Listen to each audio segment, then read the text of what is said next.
essa é uma comissão da Ordem dos Advogados do Brasil. Quero agradecer o espaço também, aí um pedaço formal ao Délio Lins, que é o presidente da OAB do Distrito Federal, a Cris, a vice co-presidente, que cederam e impulsionaram esse espaço para nós, que rapidamente acho que tem virado um fórum de, como eu estava dizendo um pouquinho antes aqui da abertura, muito relevante para todos nós, tanto as pessoas que já atuam nessas matérias relacionadas a jogos, lato senso aqui, viram uma coisa hoje de entretenimento, de esporte, essa mistura toda, gente de regulação, gente de várias matérias, tributarista, tem de tudo aqui. E tem os advogados do Brasil todo, tem gente de fora do Brasil que acompanha bastante a comissão também. Esse é um mercado com muito investimento estrangeiro, e a gente tem o benefício dos vídeos, da distância hoje e o vídeo para funcionar fazendo relações com gente do planeta todo. Então, eu quero cumprimentar a todos, agradecer a presença da Daniele, da Nicole Cherry, do Thomas, e principalmente do Vitor, que foi quem arregimentou essa seleção toda. Nós já fizemos alguns outros eventos sobre apostas esportivas, já falamos de cassinos, já falamos de conceitos, já falamos de tributação. Mais para frente tem mais alguns outros aí encaminhados nessas matérias correlatas. Hoje é um desses temas que a gente esbarra em tantas outras fronteiras. Eu, inclusive, liguei para o Pedro, que é o presidente da Comissão de Direito Desportivo, que depois eu descobri que é colega da Daniele também de escritório. Não sei se ele está aqui hoje, mas eu liguei para ele para falar que a gente hoje vai fazer um evento que toca também a agenda de uma outra comissão. E isso tem funcionado bem. Eu vou parar agora, quero só deixar de novo um agradecimento e dizer que o ambiente está aberto para ideias e para todos aqui aprendermos juntos. Então, obrigado. Vitor, por favor, do jeito que você planejou a frequência. Não, vamos lá. Queria agradecer, Sérgio, a oportunidade também, viu? A você e a Bárbara, desse apoio aí para a gente conseguir trazer esse Dream Team aí para a gente, para conversar com a gente. Agradecimento à Bárbara, que é uma amiga pessoal, assim, de longa data, que quando a gente fazendo alguns acompanhamentos, ela sempre questionou, sempre se mostrou envolvida. Ao Sérgio, a oportunidade de estar aqui, de ser membro. Queria agradecer a presença da mesa dos palestrantes, a Dani, a Nicole, o Thomas. A Dani eu conheci, estava falando aqui antes, eu conheci no Congresso de Direito Esportivo, em São Paulo. A Nicole tive a oportunidade de conhecer numa audiência pública do PLS 383, que ela colocou moral ali num deputado que puxa uma frente parlamentar, que foi um movimento importante que ela fez ali. E o Thomas não estou tendo a honra de conhecer agora. Ao dia eu conheci o Léo de Biasi, mas meus cumprimentos. E é isso, eu gostaria de iniciar aqui com vocês, pedindo para vocês contarem um pouquinho da trajetória dentro dos esportes eletrônicos, comentar um pouquinho aí para a gente. Se a gente puder, vamos começar pela Nicole. Bom dia, gente. Obrigada, super obrigada pelo convite. A OAB é uma instituição muito respeitada por mim, minha mãe e meu padrasto, eles são advogados, a minha irmã, ela é formada em Direito. Eu fiz 2 anos e meio na PUC-Rio de Direito, e foi justamente quando eu comecei a fazer também a minha carreira como profissional, jogador, atleta, e eu não consegui conciliar. Quem sabe a vida é grande, então quem sabe no futuro eu não consiga a minha graduação, meu ser bacharelada, né, no Direito na PUC-Rio ou então em qualquer outra instituição, mas eu admiro muito a OAB do Brasil, e muito obrigada pelo convite. E só para fazer um resumo mesmo, para os outros convidados também se apresentarem, meu nome é Nicole Merri, mas eu sou mais conhecida pelo meu nickname, assim como vários atletas, assim como é o cenário de esportes e cenário de jogos, pelo meu nickname Cherry Gums. Eu hoje sou a CEO de uma das maiores times de esportes do Brasil, que é a Black Dragons. Sou desde o início, desde o primórdio dos esportes, desde o grande início dos esportes, eu estava varrendo o chão, eu estava ajudando a construir, ao lado também do Thomas, né, que ajudou com a BBL. Ainda não conheço sobre a ficha sendo muito retorno. sobre jogos Pessoal, eletrônicos. tem gente com o microfone aberto aí, vamos Foi sem querer, não tem problema. Ainda não conhecia a Daniele, estou ansiosa para conhecer, saber um pouco mais do trabalho da Miners, mas, enfim, esse é o meu resumo. Fui atleta profissional, parei de ser atleta profissional para ser dona e manager da organização. Hoje eu sou CEO, desde sempre fui. Aprendi muito nessa caminhada. Regulamentação dos esportes, fui chamado em 2019 para conversar, debater sobre o PL, que é hoje o que está mais avançado, que visa a regulamentação dos esportes, com alguns pontos que, inclusive, são inconstitucionais lá.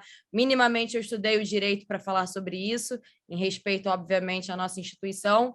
E é isso, esse é um pouquinho do meu perfil, um âmbito mais jurídico. A Dani? Pessoal, tudo bom? Bom dia, queria agradecer enormemente o convite também e dizer que, cara, uma honra enorme. A própria Nicole já trouxe aqui, né? Tá do lado de pessoas que fizeram parte desde os primórdios aí da construção desse cenário, que é um cenário que me encanta muito e me provoca muita admiração. Eu, assim, historicamente, me construí dentro do esporte tradicional, né? Fui atleta de vôlei e depois, entrando na faculdade de Direito, já me interessei por aplicar esse amor que sempre tive pelo ambiente esportivo e essa admiração pelo potencial que ele traz enquanto um canalizador de inspiração, né, um canal de comunicação e de reconhecimento. A gente teve as Olimpíadas agora para nos lembrar sobre esse sentimento de pertencimento que, eventualmente, o esporte tende a nos trazer. E então, assim, no início da minha trajetória, me dediquei muito a entender juridicamente como funcionavam as relações no esporte, principalmente de um ponto de vista do futebol, que é uma modalidade que sempre me trouxe muito interesse, muita paixão mesmo. A gente começa sempre por causa disso.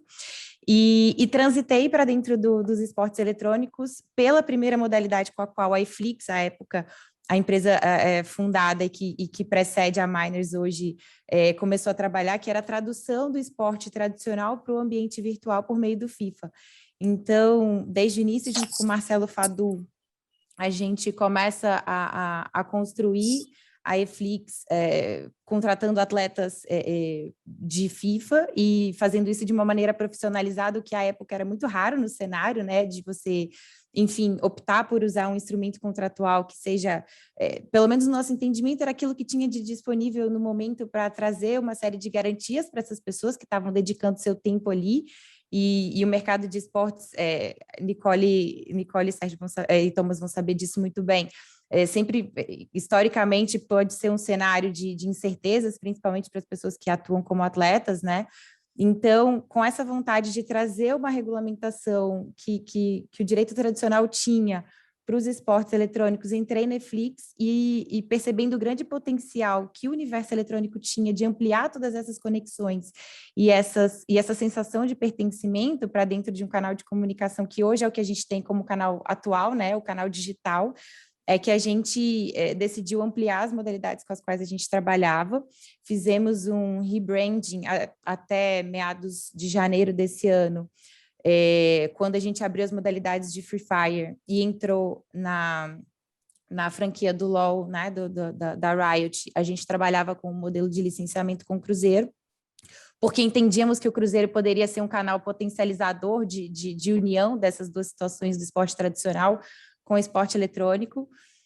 Diversas situações de incompatibilidade de forma de trabalhar, enfim, dentro do que a gente acredita e o momento que o clube estava vivendo na época resultaram no desfazimento dessa parceria e a gente acreditando ainda que era possível trazer aquilo que a gente acreditava para dentro desse cenário, fez um rebranding e se transformou na Netshoes Miners, com a parceria junto à Netshoes. Então, hoje a gente trabalha com as modalidades de Free Fire, LoL e FIFA, e assim, acho que o principal aqui, que a gente vai acabar discutindo, que é uma questão interna para a gente, é sempre tentar identificar aquilo que os esportes eletrônicos têm para ensinar aos esportes tradicionais. Então, diferentemente de muitas pessoas do cenário que acabam trabalhando com esses dois universos, do tradicional, eu nem sei se são as duas nomenclaturas mais adequadas, mas assim, dos esportes tradicionais para os esportes eletrônicos, em que eventualmente a gente tenta colocar nos esportes eletrônicos uma caixinha mais antiga que essa dos esportes tradicionais,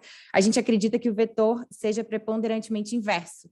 Então, me admira muito, me orgulha muito estar num evento como esse, porque a gente vai poder debater situações em que esse universo digital tem muito a ensinar para o esporte tradicional. Então, estou bastante animada e em um brevíssimo resumo, acho que esse é o panorama prévio que eu queria trazer para vocês. Não, maravilha, maravilha, legal. Vamos lá, Thomas. Conta Tudo aí bem, pra gente um pouquinho. Muito obrigado, Vitor.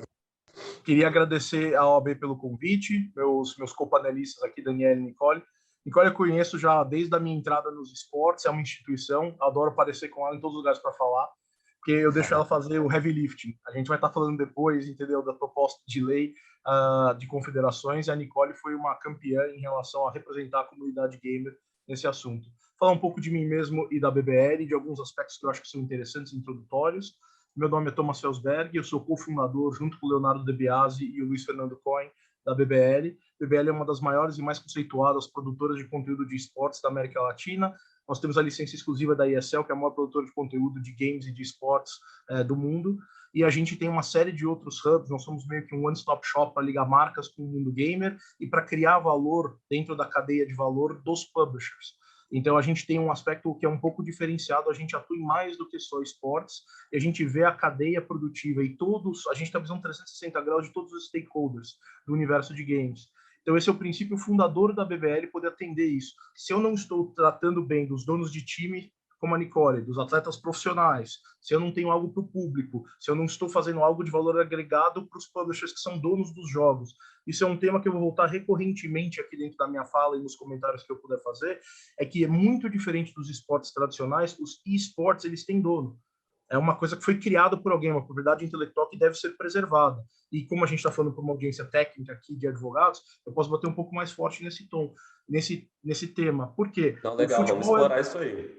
Eu acho super importante. O futebol é de todos, o vôlei, o basquete, o polo aquático, o jiu-jitsu, são esportes, ninguém é dono. Então, o sistema de confederações ele fazia sentido. Quando você está falando de coisas de propriedade intelectual privada, você tem uma empresa que gastou centenas de milhões de dólares e continua gastando centenas de milhões de dólares dentro da sua propriedade intelectual, isso deve ser respeitado. Isso é um dos pilares que diferencia o esporte tradicional do esporte e como trabalhar com isso, já que está trabalhando com a propriedade intelectual alheia. Isso é uma coisa super importante que todos os stakeholders dentro desse mercado têm que observar. Adicionalmente, a gente tem uma série de mudanças nas leis do Brasil, principalmente quando a gente está falando de leis trabalhistas, onde você tem hoje em dia, e a Nicole é um super exemplo disso, mas você tem dúzias de exemplos de atletas que não são empregados, eles são grandes empreendedores. E vide a Nicole, que deixou de ser uma atleta para ser uma empreendedora, full time. Eu acho que ela sempre foi empreendedora, mas ela teve uma carreira como atleta. Então, essa distinção e como trabalhar num ambiente digital, que já traz desafios, né? Muito do direito, ele vem do histórico e do costume. É claro que a gente codifica tudo no Brasil, é o nosso sistema de ordenamento jurídico brasileiro, mas o esporte ele vem com uma nova fronteira, com mudanças muito rápidas, e o que fazer para que o direito não fique muito atrás da realidade do que é a prática, é sempre um dos grandes desafios dos advogados e do sistema judiciário como um todo, de juízes, de todo mundo que esteja envolvido nesse sistema, para ter certeza que você não está atropelando e impedindo esse desenvolvimento.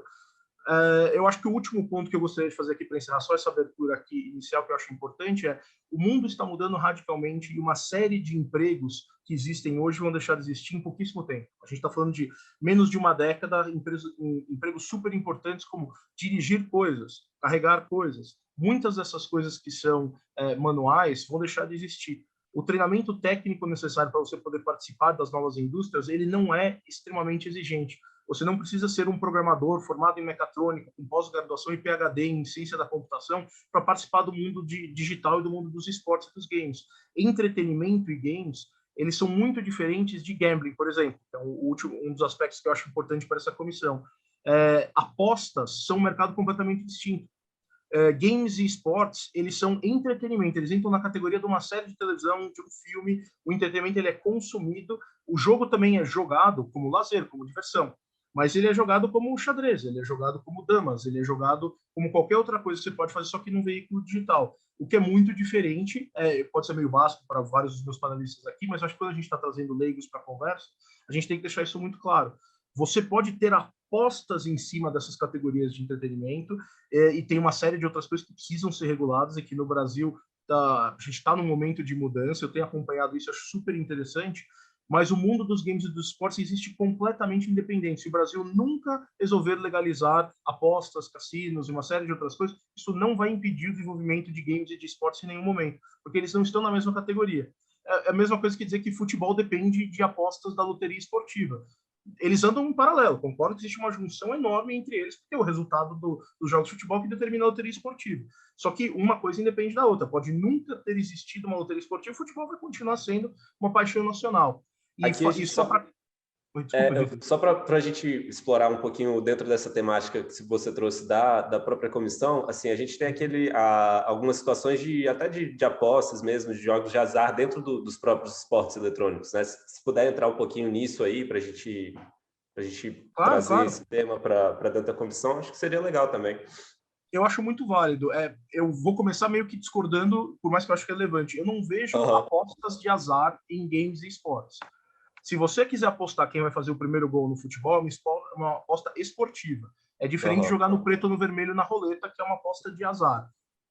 Então, eu acredito, sim, existem apostas ligadas a qualquer tipo de modalidade esportiva, e esportes são competitivos e, por natureza, tem uma série de coisas que são interessantes para sportsbooks e outras empresas que querem criar métodos de aposta.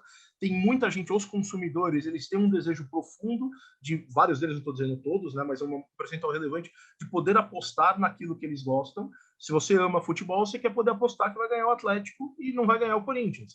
A mesma coisa a gente pode dizer, eu quero que ganhe a Black Dragons e não quero que ganhe o opositor da Black Dragons. Então, quando o Brasil regulamentar isso e quando isso estiver 100% organizado, acho extremamente válido, mas acho muito importante fazer uma distinção básica, que é, como uma modalidade competitiva e esportiva, por mais que ela seja nativa digital, não é um jogo de azar e não é uma aposta típica de cassino ou de azar. Inclusive, ela é bem diferente até de uma loteria, que é 100% legalizada e válida no Brasil há décadas. Eu não estou apostando em alguns números para ver se eles caem. Eu estou vendo um time profissional, a Black Dragons, enfrentando um outro time profissional, e alguém vai ganhar, e eu estou apostando no resultado desse jogo.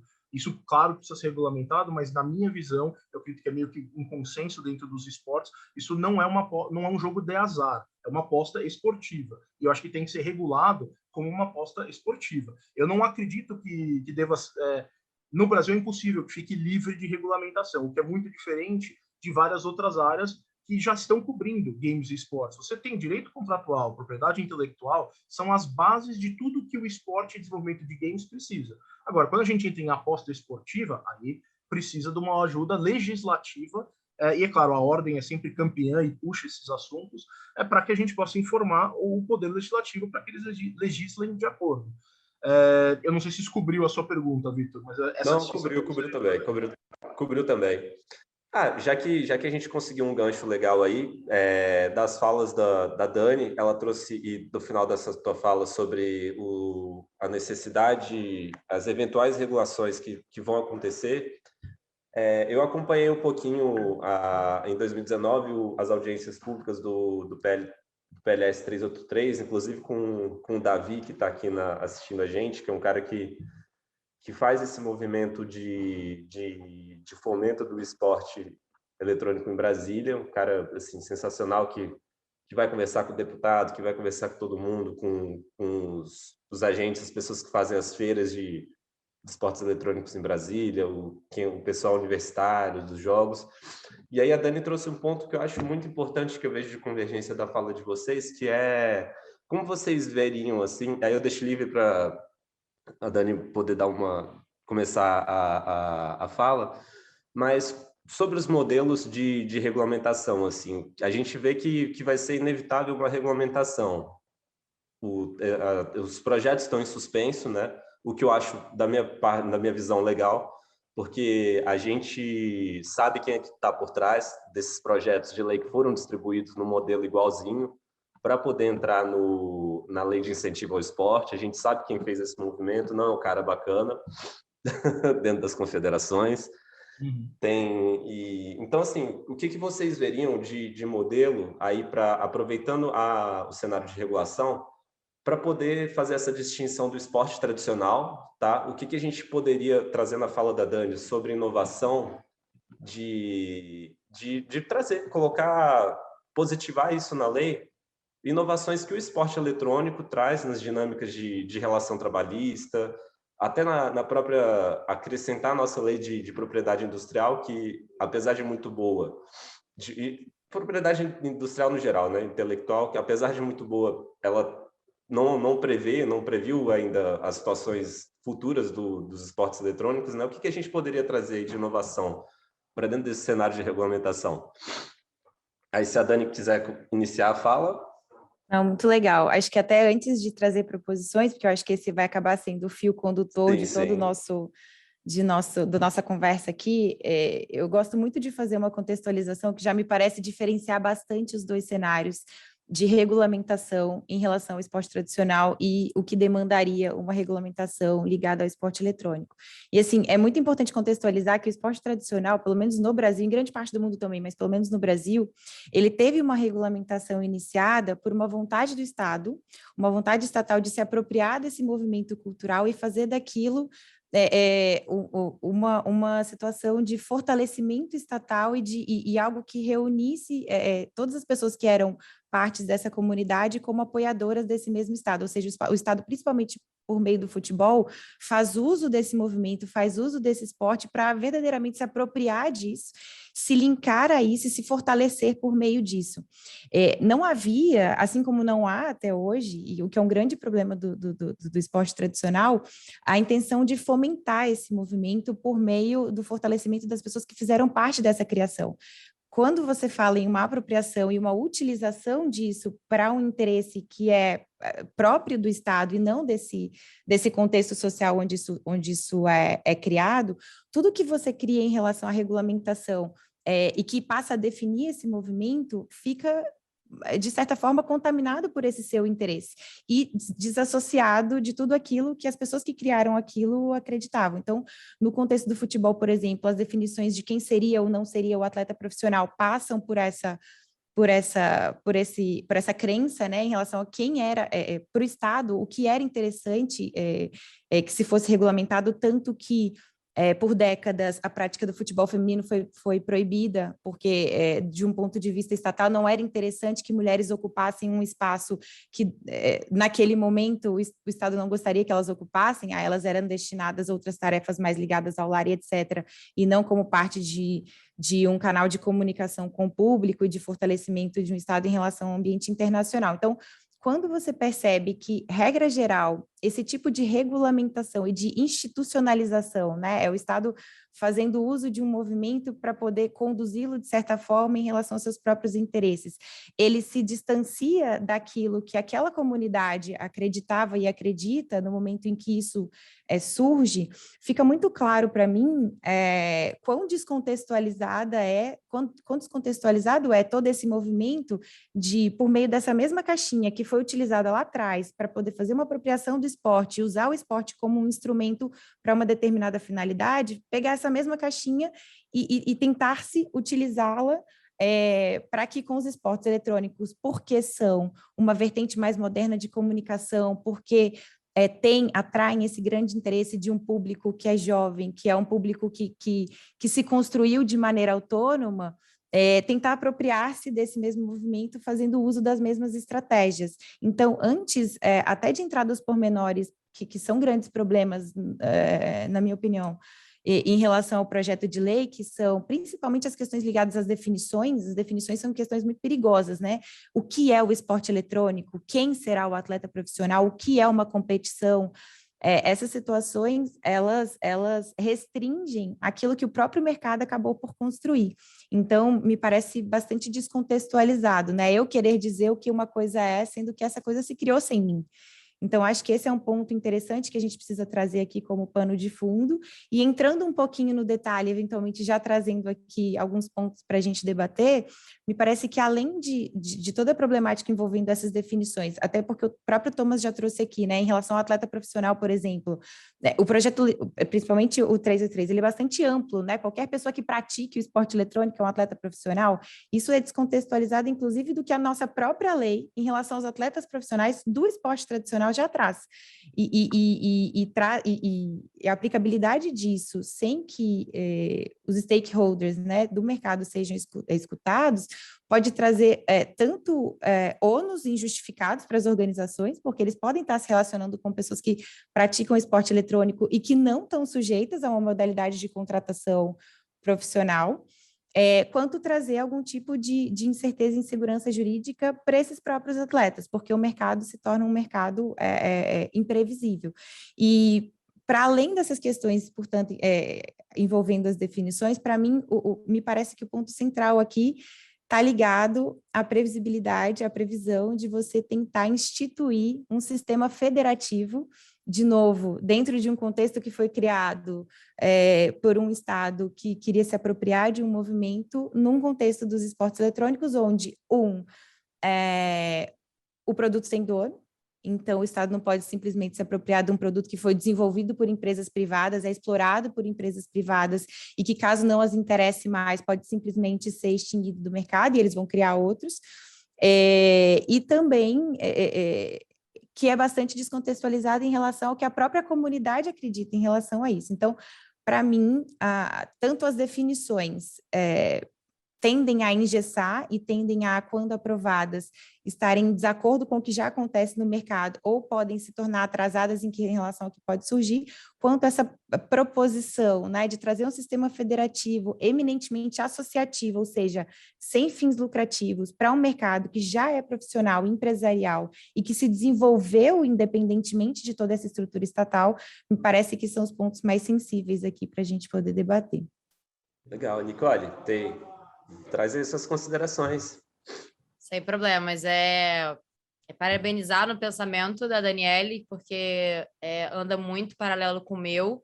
A gente aprendeu, bom, eu não sou formada, mas aprendi na introdução ao direito, a contextualização do direito na nossa vida, e eu acho que esse é o ponto principal que a gente tem que debater aqui, né? Que é muito fácil introduzir um molde já pré-feito em um novo modelo. Não vai se encaixar. Ainda mais um novo modelo em que corre amplamente numa atualização em novos modelos, em novas, diferentes do que no passado, né? Nós estamos numa velocidade muito rápida. A internet, então, quando se trata do meio digital, anda muito mais rápido ainda, e pegar algum modelo anteriormente já pré-feito ou já consolidado no Brasil e tentar encaixar nesse novo modelo, nessa nova visão do esporte eletrônico, eu acho absurdamente errada, né? E um dos principais, eu nem digo somente sobre a propriedade intelectual da publisher, sobre a propriedade do direito, né, da publisher, enfim, do produto deles, eu vou além, eu vou também um pouco... discordo completamente de como hoje é feito o esporte tradicional no Brasil, de como hoje é aplicado, principalmente com confederações no Brasil, de como hoje é feito em vários âmbitos, não somente no legislativo, no executivo também, nas secretarias de esporte e lazer dos estados do Brasil. Eu não compactuo com alguns pensamentos e com algumas normas que hoje nós seguimos, e colocar todo esse modelo que hoje nós já seguimos, né, por anos no Brasil, que tem todas as suas falhas, num novo modelo onde tem se mostrado muito produtivo, muito importante para a nação como um todo, né, com muitas oportunidades para jovens e também para o mercado como um todo, como o Thomas disse. Hoje você não precisa ser formado PhD em algum assunto em específico para poder entrar nos esportes, e cada vez mais a profissionalização está sendo menos necessária, né? Contando que você tem uma boa capacitação, contando que você tem um bom trabalho, que você mostre que você veio com produtividade. Cada vez mais esse espaço está se tornando menor nos esportes eletrônicos, né? E um ponto que eu falei muito, né, na audiência foi sobre as confederações, porque no CPL em exclusivo, né, não sei se todos aqui estão a par do PL, mas em específico fala que só vai ter uma única confederação dos esportes eletrônicos, sendo que nós temos na nossa Constituição tantas quantas necessárias as confederações para o esporte necessário, né? E me diz um pouco, eu agora no meu momento de opinião, muito tendenciosa essa cláusula, muito tendenciosa à vontade de quem redigiu esse projeto de lei, porque é muito fácil chegar, justamente como a Dani falou, é muito fácil chegar num cenário que se construiu sozinho e tentar opinar em cima de algo para, de certo modo, obter algum benefício ou alguma vantagem em cima. Então, bom, a minha opinião, eu sempre falo que eu acho sim que temos que ter uma regulamentação. Concordo, confesso que não sei qual seria o melhor caminho, não sou especialista nesse meio, mas adoraria aprender cada vez mais. Estou aqui para ouvir de pessoas que são formadas, especialistas no setor, mas enfim, caso não seja, estamos aqui abertos a um debate, mas eu confesso que é necessário ter uma regulamentação, porque existem alguns temas que não são tratados, principalmente nesse projeto de lei, ou então nunca foram debatidos, que são muito importantes, ainda mais para os atletas. Um exemplo, vistos.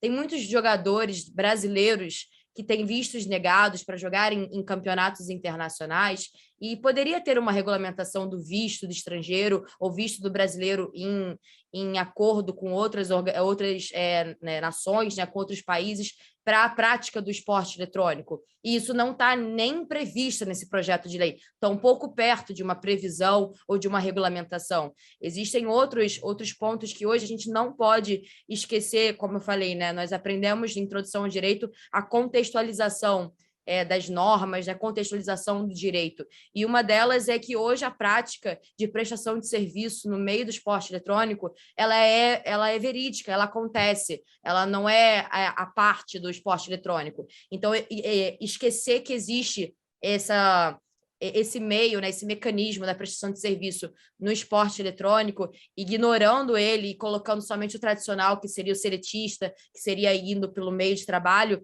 eu acho que isso é um equívoco, porque tem que também pensar como hoje o esportes ele é praticado e como ele está sendo com maestria, com grandes publishers, com grandes nomes no cenário. Então, você ignorar, justamente como a Dani disse, ignorar tudo que foi feito, visando aos seus interesses próprios ou interesses naquele momento, naquele contexto, sobre o assunto, eu acho uma imprudência como nação, porque é muito fácil regulamentar em um ano, sendo que vai ficar vivo por mais de décadas essa regulamentação. Então, hoje, o que nós temos como dever, como patriotas, é entender como o esportes ele pode, sim, alavancar a nossa nação, como o futebol alavancou e alavanca por muitos anos, como muda o esporte, né? A Dani disse sobre as Olimpíadas, e disse com maestria como que nós, na pandemia, nós esquecemos como é que é esse contato com o esporte, né? Nós esquecemos de muita coisa, né? E as Olimpíadas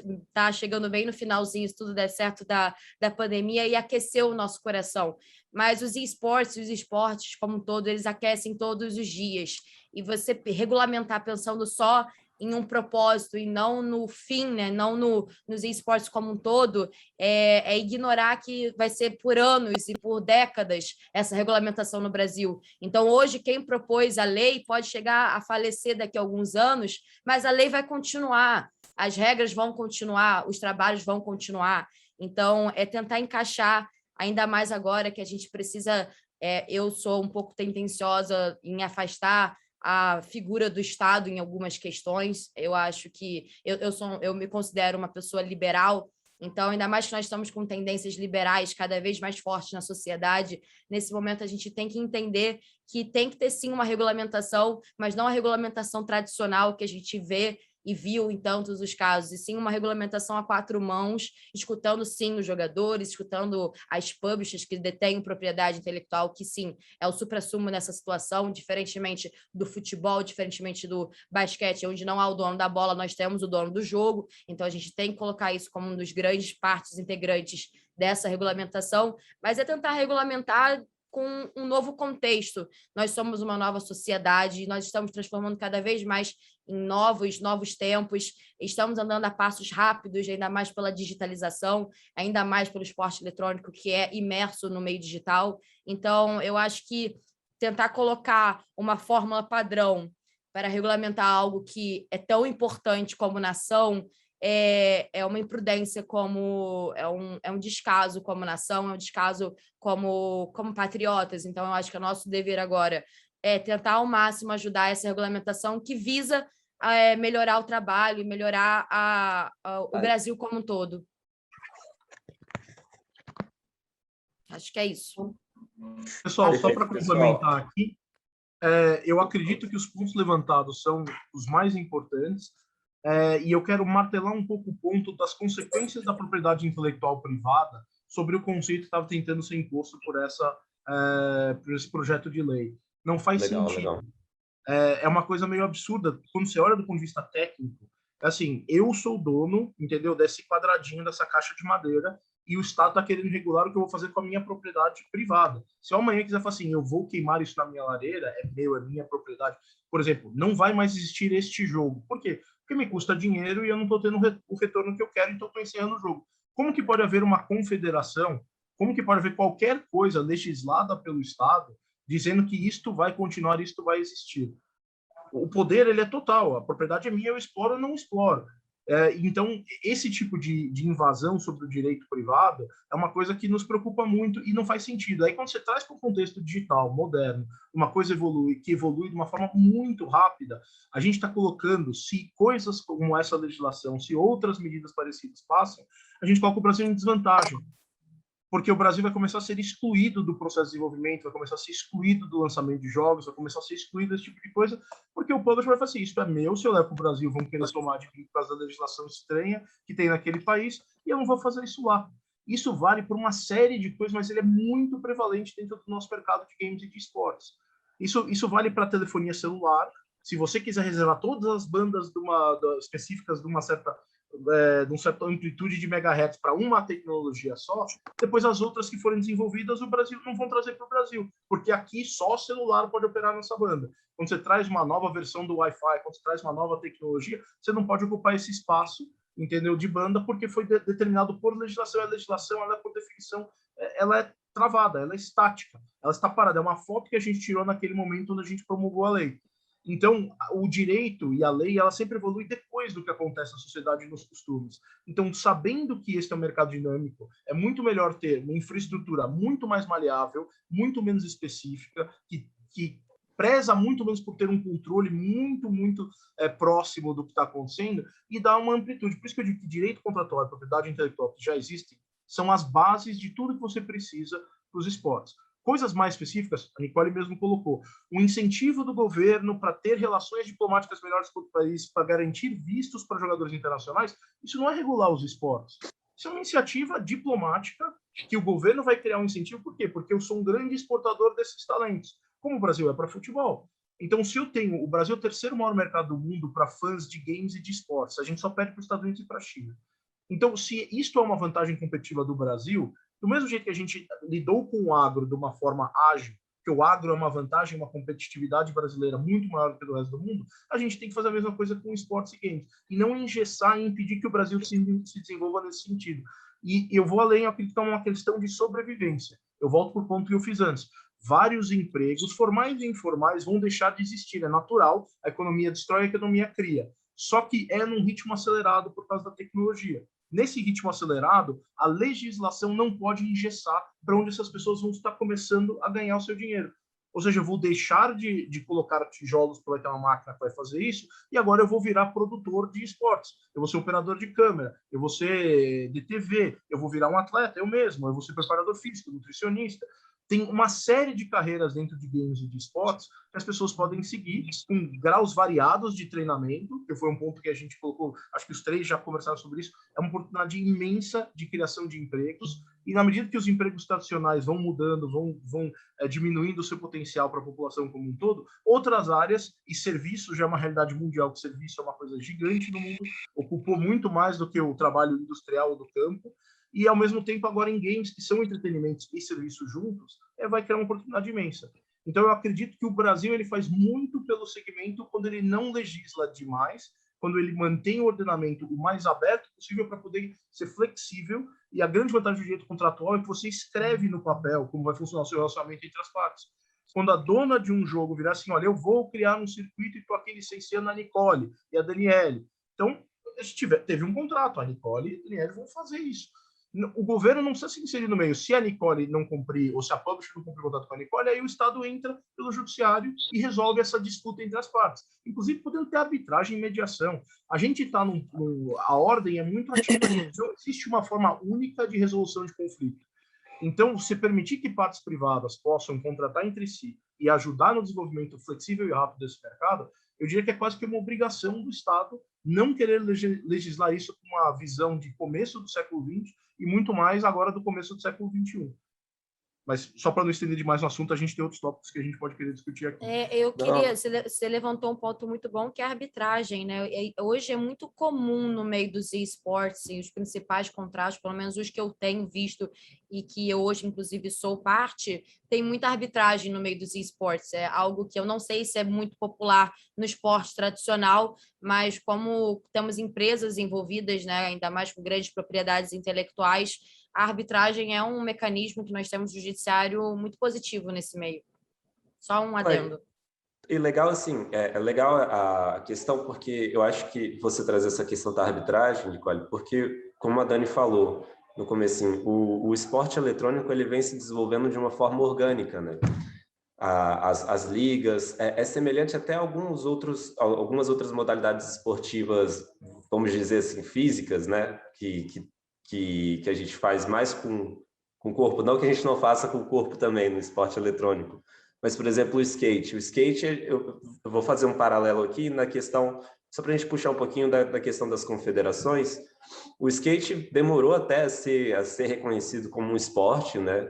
Assim, tinha campeonato nos anos 50, eu falo porque eu ando, gosto, assim, vivo um pouquinho disso. E assim, e só foi o movimento confederativo mesmo dentro do skate só surgiu há mais ou menos 4 anos para trás, para poder fazer a inserção dentro das Olimpíadas, né? Vocês acham, assim, uma opinião de vocês, claro, mais provocativa, vocês acham que em algum momento vai ser necessário isso, ou o esporte eletrônico conseguiria se alocar dentro das Olimpíadas, dentro do COI, se mantendo dessa forma, como ligas independentes e tudo? Posso começar? Eu acho que, como eu falei, a gente mantém sempre o mesmo padrão, né? Sempre a mesma caixinha. Sim. Não é necessidade de manter a mesma caixinha. Eu sei que as Olimpíadas é uma chancela, é o maior evento esportivo que está aí há anos, há milhares de anos, que faz parte de nós como sociedade, como seres humanos, né? Mas, ao mesmo tempo, será necessário tanto a chancela dos esportes nas Olimpíadas? Eu acho que sim, a gente pode ter alguns mecanismos de esportes nas Olimpíadas, mas como hoje é praticado, né? Hoje nós temos um campeonato, vamos falar de League of Legends, que provavelmente todos nós aqui conhecemos. League of Legends é da Riot é a publisher, né? A dona do jogo. E ela tem um sistema de franquias aqui no Brasil, assim como ao redor do mundo, e os times participam. Será que esse sistema de franquias ou esse modelo de competição, ele entraria numas Olimpíadas? Eu não vejo como entrar. Talvez o talento individual, montar o time brasileiro para jogar League of Legends lá. Aí, ok, a gente está montando a seleção brasileira para jogar League of Legends nas Olimpíadas. Mas há necessidade de ter uma confederação para regular isso? Ou isso poderia ser um acordo entre Olimpíadas e o próprio Riot, né? Porque já que tem uma terceira parte que é a dona do jogo, né? Eu não vejo como a gente falou, a confederação, né? Ela consegue auxiliar muito quando não tem um dono da bola, o dono do skate, ou o dono da situação, mas nesse caso nós temos.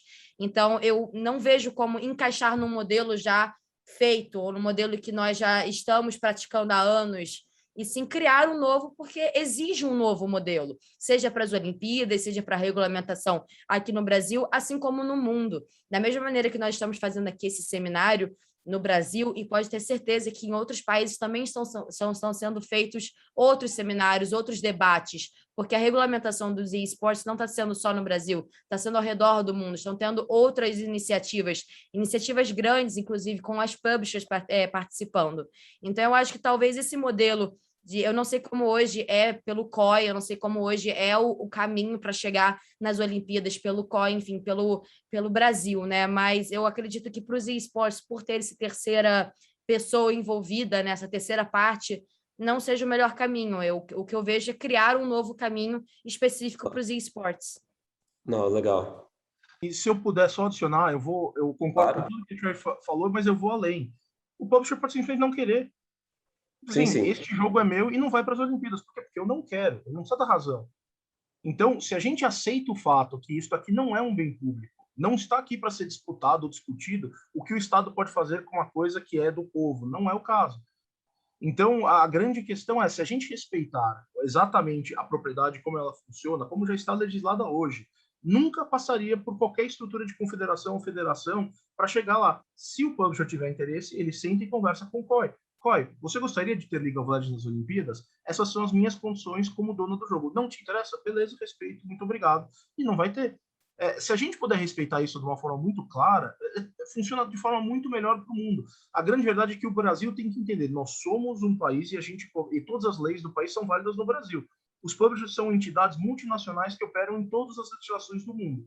Se eu crio uma coisa que afugenta isto do Brasil, e pode ser por esportes, pode ser por propriedade intelectual, a venda dos jogos, tributação, lei trabalhista, todas elas, o resultado é esta empresa não vai operar no Brasil. Você vai empurrar quem está nesse mercado para a ilegalidade e o próprio publisher ele vai vender 100 milhões de cópias para o Paraguai e o Paraguai vai trazer para o Brasil.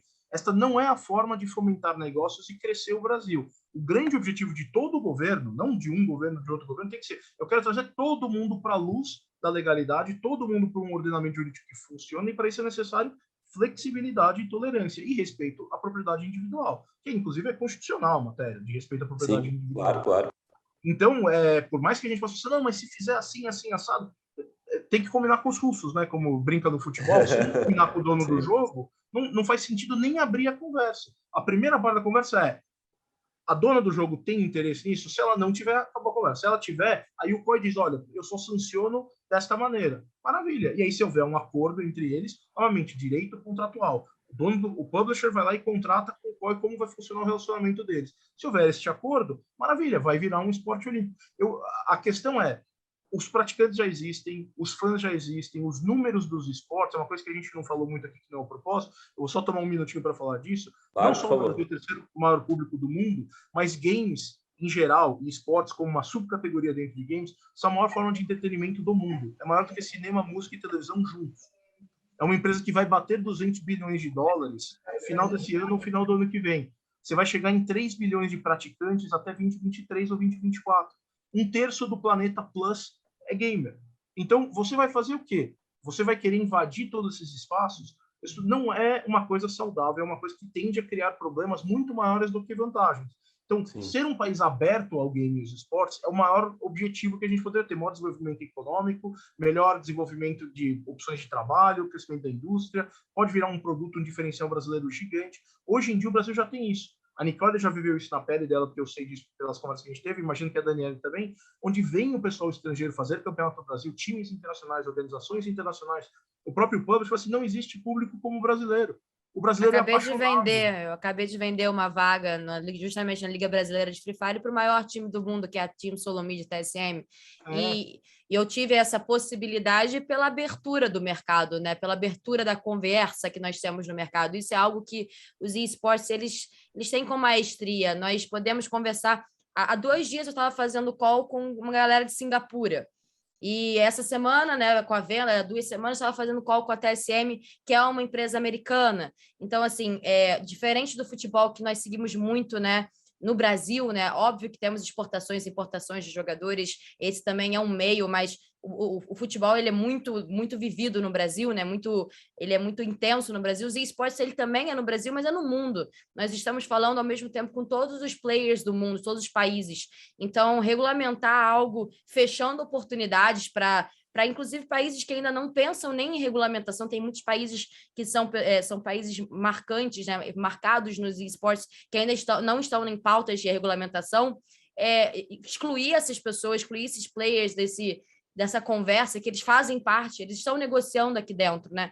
Eu pessoalmente sofri como empresária, porque é muito mais fácil pagar em dólar e em euro aqui no Brasil do que em real, infelizmente. Mas faz parte do processo para a gente melhorar como nação e como indústria, a gente precisar desses incentivos de outros países, de outras empresas de outros países, e colocar um bloqueio justo de cara quando nós estamos cada vez mais profissionalizando e aumentando os esportes, vai ser maléfico para o Brasil como um todo. Não, e até adicionando uma informação aqui, falando do League of Legends, puxando o gancho da Nicole, né? A gente hoje, em termos de audiência, estava tendo esse relatório nessa última semana. Ficamos atrás só da Liga Europeia e da Liga Coreana, transmitindo só em português.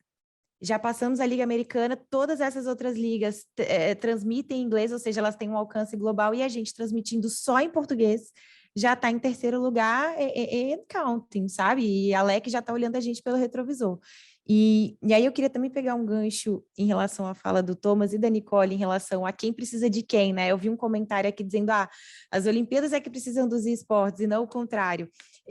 Essa questão do movimento olímpico e do peso que essa instituição tem, principalmente nos esportes tradicionais, vem da contribuição que eles tiveram na sistematização das regras dessas modalidades e na criação de campeonatos globais, ou seja, eles permitiram que modalidades que anteriormente eram praticadas de maneiras diferentes ao redor do mundo tivessem uma sistematização de suas regras, tornando essas modalidades globais e, portanto, tornando um produto global e mais atrativo. O mérito dos esportes é ter alcançado esse mesmo resultado independentemente dessas instituições.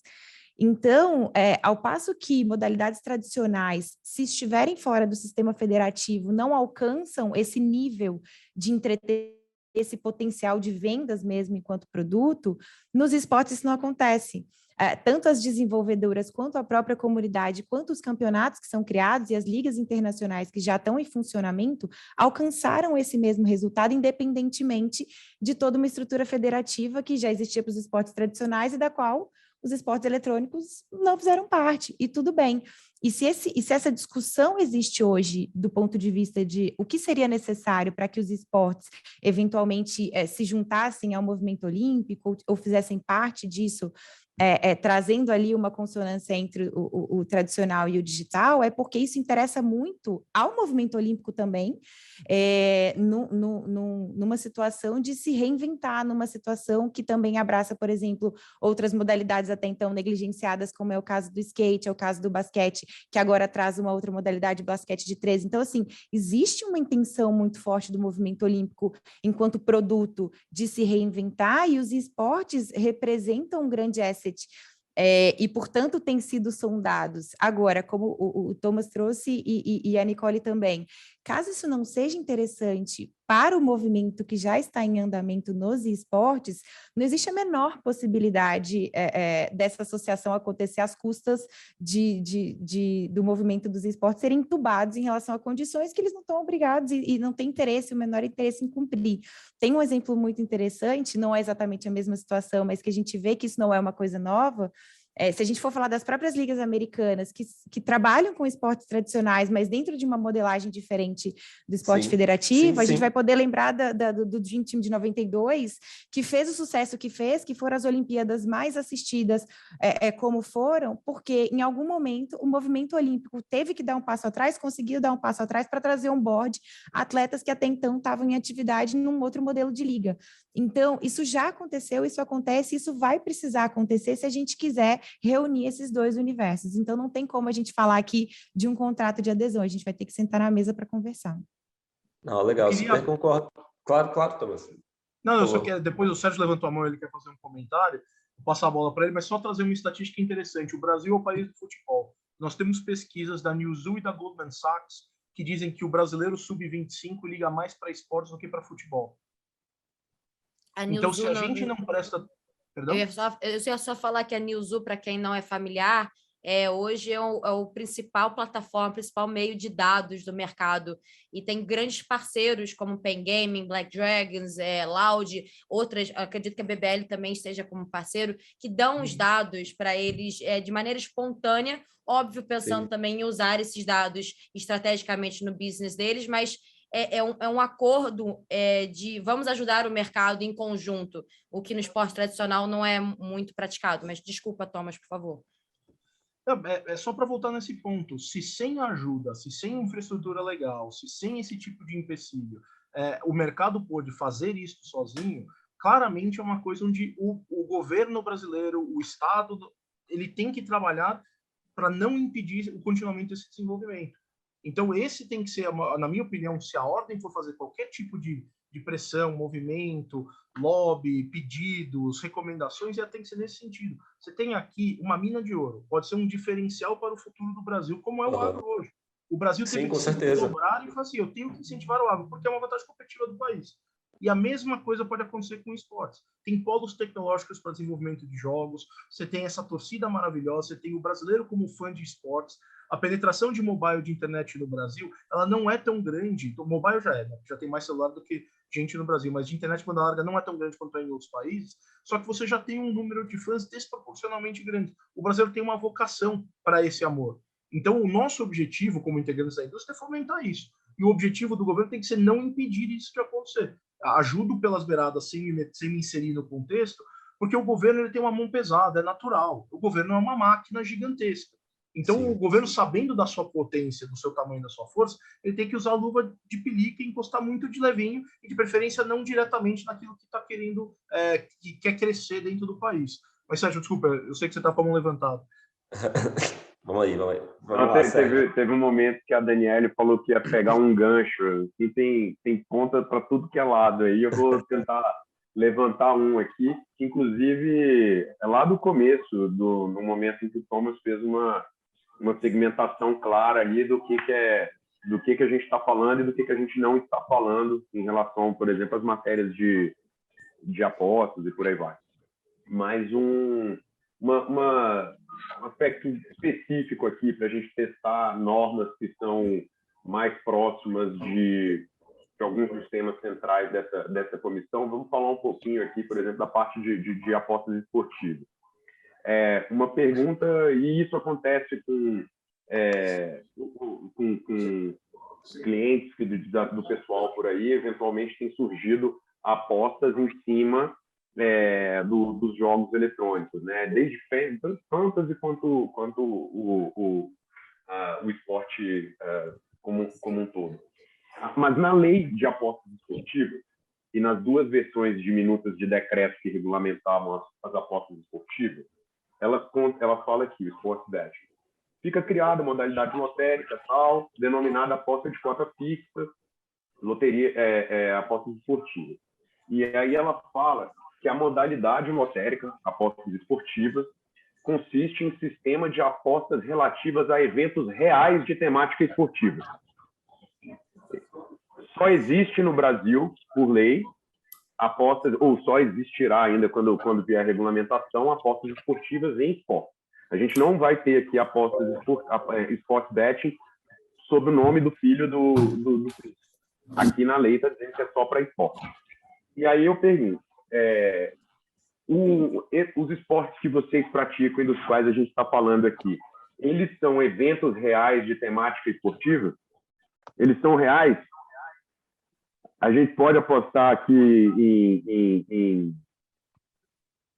em times e ligas e por aí vai, ou a gente está falando de coisas diferentes? Olha, vou colocar aqui uma perspectiva que eu acho que é super importante. Antes de entrar nas definições, o esporte ele é verdadeiramente competitivo e ele de fato acontece num âmbito onde as habilidades, a destreza manual, a velocidade de reflexo, etc., são extremamente importantes. Eu gosto sempre de citar o exemplo, acho que foi o Fallen que falou, depois a Cherry me corrige se eu estiver errado, que ele falou assim, olha, na minha idade, eu ganho ou consigo competir por uma questão de visão de jogo e de estratégia. Se você for contar o tempo que demora, isso é um homem de 30 anos, 30 e poucos anos, se ele se comparar com um homem de 20 e poucos anos, ou com uma mulher de 20 e poucos anos, ele já está perdendo na velocidade de reação. É a mesma coisa que você olha um atleta olímpico e fala assim, olha, o cara de 40 anos, ele é bom? É claro que ele é bom. Mas quando você está falando de um esporte de resistência, é notório que pessoas mais jovens se recompõem mais facilmente de esforço físico. Então, quando você está falando de levantamento de peso, onde você não precisa da recomposição imediata, atletas mais velhos podem competir no nível olímpico. Quando você está falando de um esporte como triatlon, maratona, sprinting, por exemplo, você tem um limite de idade que ele é mais reforçado pela biologia. Então, para mim, não há dúvidas sobre a categoria e a natureza real, física e necessária do esporte. Ele pode ter nascido no meio digital, mas você tem um ser humano de verdade, com habilidades, destreza, treinamento, coordenação, que é tudo verdadeira, e que vai mudando na idade. O cara fica com uma visão de jogo melhor e acaba ficando um pouco mais lento no reflexo. É natural. Então, isso tudo é verdade. Agora, onde o Brasil, no ordenamento jurídico, vai querer encaixar isso, se cabe dentro dessa lei ou não, eu concordo, é uma outra discussão. Tá? Eu sempre gosto de separar. Se a gente, como país, no ordenamento jurídico, se vai ser via legislação complementar ou se vai ser via julgado, se vão determinar o que se encaixa ou o que não se encaixa, a grande questão é o seguinte, de fato existe, é real, e existe uma competição de fato de habilidades. Por isso que eu fiz a distinção de não ser um jogo de azar. Agora, se existe uma vontade ou se existe um encaixe, eu não sou técnico dentro desse, não é uma área de especialidade minha, o direito de apostas esportivas, eu acho que tem outros advogados e outras pessoas que têm uma prática muito maior e podem até comentar, abre o fórum para eles. Mas a grande questão é, do ponto de vista prático real, tá? Não do ponto de vista legislativo. De fato, não existe diferença real entre um jogador de futebol, um jogador de vôlei e um atleta de esportes, porque eles estão competindo o mesmo grau de intensidade, colocando suas habilidades a teste, e ninguém sabe o que vai acontecer, mesmo quando você tem um favorito. Então, o Barcelona, com configurações antigas, com os 5 melhores jogadores do mundo, pode perder para o Santos, ou para o Corinthians, ou para o São Paulo num dia iluminado. A mesma coisa pode acontecer em esportes. Você tem lineups de calibre mundial, onde todos os jogadores são estrelas e são lendas dentro do seu específico jogo. Agora, onde a gente vai querer encaixar esse ordenamento jurídico, aí eu passo a bola para outras pessoas que estão participando aqui. Legal. Me permite complementar, Vitor? Meu nome é Matheus, claro. Eu também sou membro da comissão aqui, membro convidado, sou advogado, mas além de advogado, eu também sou apostador esportivo.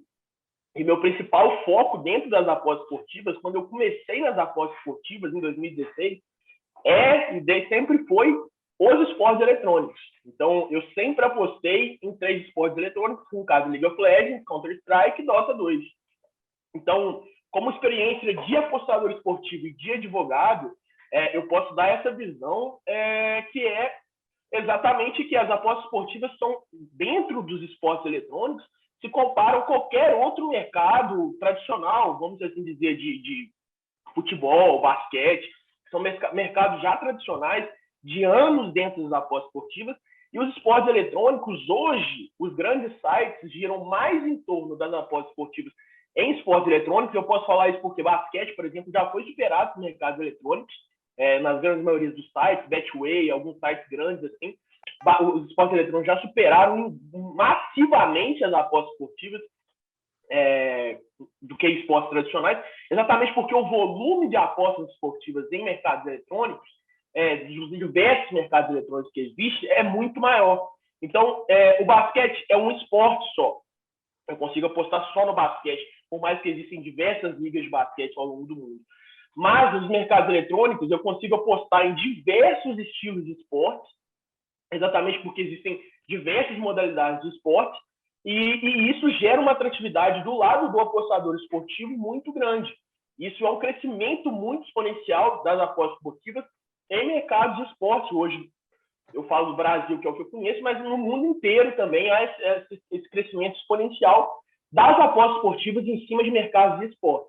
Então, assim, dando uma visão do lado do apostador esportivo, que eu também faço parte, além de advogado, que sim, a aposta esportiva, o mercado de esporte é um esporte como qualquer outro tradicional, igual o Thomas falou, envolve habilidade, existe o melhor e o pior, mas não dá para saber quem vai ganhar sempre. Mas, sim, é plenamente viável a aposta esportiva dentro do que está disposto na legislação de aposta de cota fixa no mercado de esporte.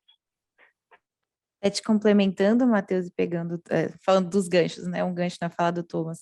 Além dessa da verificação real mesmo de requisitos que hoje enquadram os esportes como uma atividade esportiva qualquer, o próprio Estado, que tende a ser atrasado em relação a acompanhar esses movimentos, também já o faz, quando, por exemplo, aprova leis de incentivo ligadas aos esportes para projetos de esportes.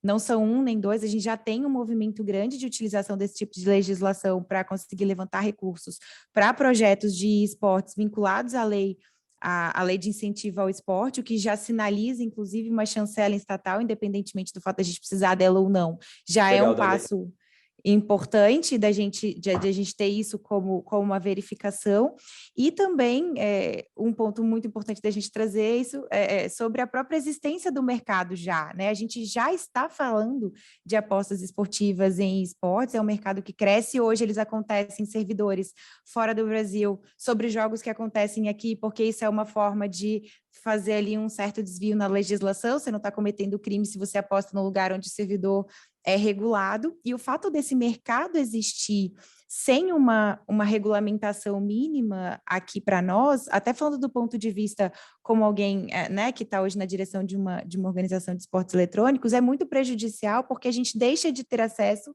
a ferramentas que poderiam fazer com que esse processo fosse eventualmente mais íntegro, né? A gente podia, ao deixar de regular sob esse ponto de vista, obviamente a gente vai ter que ouvir as pessoas envolvidas e fazer uma regulamentação adequada a cada caso, mas ao deixar de regular, a gente negligencia a implementação de processos de integridade competitiva que poderiam ser muito bem utilizados, fazendo com que tanto o apostador quanto o consumidor do espetáculo desportivo se sentissem mais à vontade em relação ao resultado que está sendo produzido ali, evitando qualquer tipo de desconfiança em relação ao produto, e o próprio Estado brasileiro, ao fazer esse tipo de regulamentação, e é por isso que ele quer fazê-la, né, vai ter benefícios tributários, vai ter benefícios ligados à criação desse produto. Então, a gente está falando aqui de uma atividade que já é reconhecidamente uma atividade esportiva, a gente está falando aqui de fatos geradores que já se encaixariam nesse tipo de regulamentação, mas a gente está pendente aqui de um aperfeiçoamento para que a gente consiga se adequar de uma maneira mais precisa em relação ao nosso ambiente. Então, de novo, para não correr o risco de a gente colocar simplesmente uma caixinha em relação a alguma coisa que a gente quer que esteja debaixo do nosso guarda-chuva. O que eu acho muito... Perdão, pode falar. Não, por favor, pode Ricardo. falar. Não, é só um adendo que não é só questão de jogos de azar, não, desculpa, de apostas, né, que a gente tem que regulamentar ou não. São várias outras, né? Teve uma pergunta aqui que eu li, eu estou lendo todas, na verdade, tocou um ponto importante, são os pagamentos dos atletas em euro ou em dólar. Você acha que precisamos de uma regulamentação melhor no quesito impostos sobre esses pagamentos aos atletas de esportes brasileiros? Eu acho que, assim, eu odeio falar isso, mas tem que ter regulamentação dos impostos nos esportes como um todo, não somente como pagamento de jogadores, mas premiação, a prestação de serviço, os campeonatos, tem que também regulamentar o sentido da publisher, onde vão os direitos e as obrigações da publisher, porque eu acho que é algo muito vago. Embora ela detenha todo o direito intelectual, todo o direito, né, do jogo, ela também tem uma responsabilidade no ecossistema que ela está criando. Isso a gente não pode deixar de dar essa responsabilidade. Mas, enfim, eu só quis dar um adendo mesmo. Pode falar, por favor, Vitor. Não, acho muito legal, porque o ponto que o Sérgio levantou quando ele questionou sobre ser um esporte real e verdadeiro, né? É algo que pende para a gente aí no PL, que volta à situação geral, que é a definição, né, do que é o esporte eletrônico, do que é a modalidade competitiva ou não, que talvez esse seja o maior desafio aí que a gente tem, porque é isso, minha visão assim, até um pouco pessoal, opinativa, é que a questão de se vira um esporte eletrônico ou não é a abrangência e competitividade que vai se tornando, né? Me corrijam aí se eu estiver errado, e que talvez a gente não consiga trazer essa situação, teria que se pensar para regular, teria que se pensar como positivar isso na lei, porque eu acredito que o esporte eletrônico ele se torna um esporte a partir do momento que cria uma abrangência muito grande, que se tem interesse em trazer a competitividade. Eu acho que esse talvez seja o maior desafio para a gente começar a definir o esporte eletrônico e inserir nas outras leis, né? Na questão da aposta, porque a aposta trouxe essa delimitação, a das apostas esportivas, né? Essa questão da definição é interessante, Vitor, porque eu penso assim, em relação, aonde é que está escrito o que é esporte, né? Sim. Em qual lei está escrito o que é esporte? Por que em relação aos esportes as pessoas querem fazer esse tipo de restrição? Então, assim, ninguém nunca disse, quando o futebol começou a ser praticado em termos comerciais, o basquete, o vôlei, etc., o que é o esporte? E questionam, será que o futebol é esporte? Não sei, acho que não.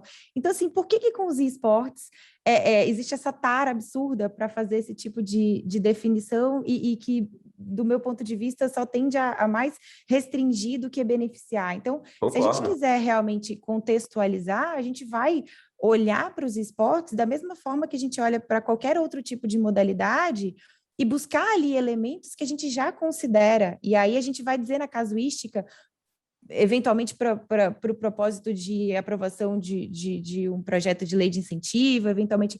E aí, em relação àquele caso, a gente vai dizer se aquilo faz sentido ou não naquele contexto. Agora, essa necessidade, me pareceu que o PL veio muito nessa linha, e aí, assim, talvez até tem que tomar muito cuidado como a gente coloca as coisas, mas assim, talvez até por não saber o que dizer, ele se propôs ali, por desconhecer as necessidades desse ambiente, como a própria Nicole trouxe várias questões não abordadas, ele traz questões completamente desnecessárias e que, assim, me parece não ter competência para dizer o que elas significam ou não. Então, ele, ao mesmo tempo, traz algumas caixinhas ali de definições sobre quem é o atleta, o que são os esportes, o que é uma competição de esporte, questões que naquele momento e até hoje a gente não tem elementos ainda para colocar no papel para definir, até porque são questões muito mutantes, né? Como é que eu digo para uma organização de campeonato o que é um campeonato? O produto é dele, ele vai fazer disso o que ele quiser, ele vai organizar isso da forma como ele quiser. Então, tem que ter a ciência e decência?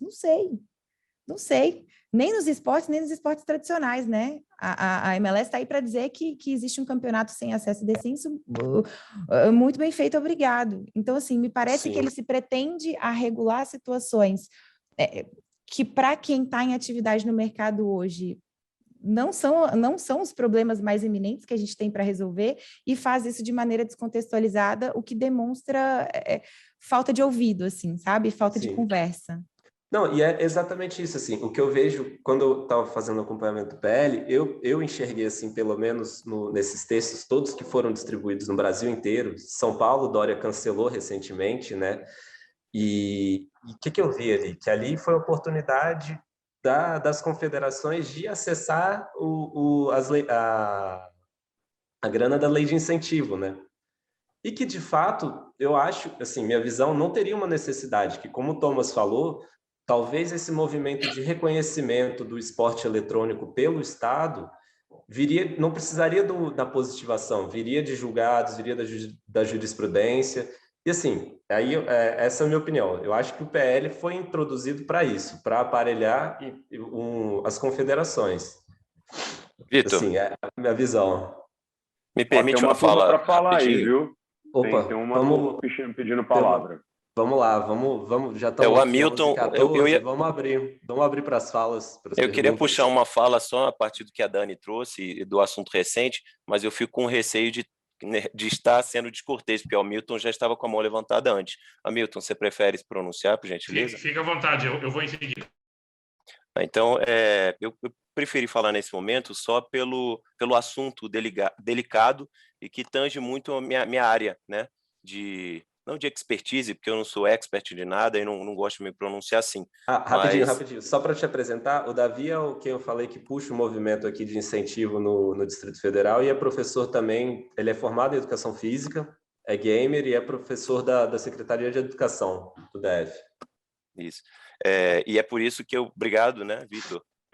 Por isso que eu achei relevante trazer esse assunto agora, porque, na verdade, eu estou envolvido com algumas das audiências públicas, na verdade, quase todas, inclusive algumas aqui, especificamente do Distrito Federal.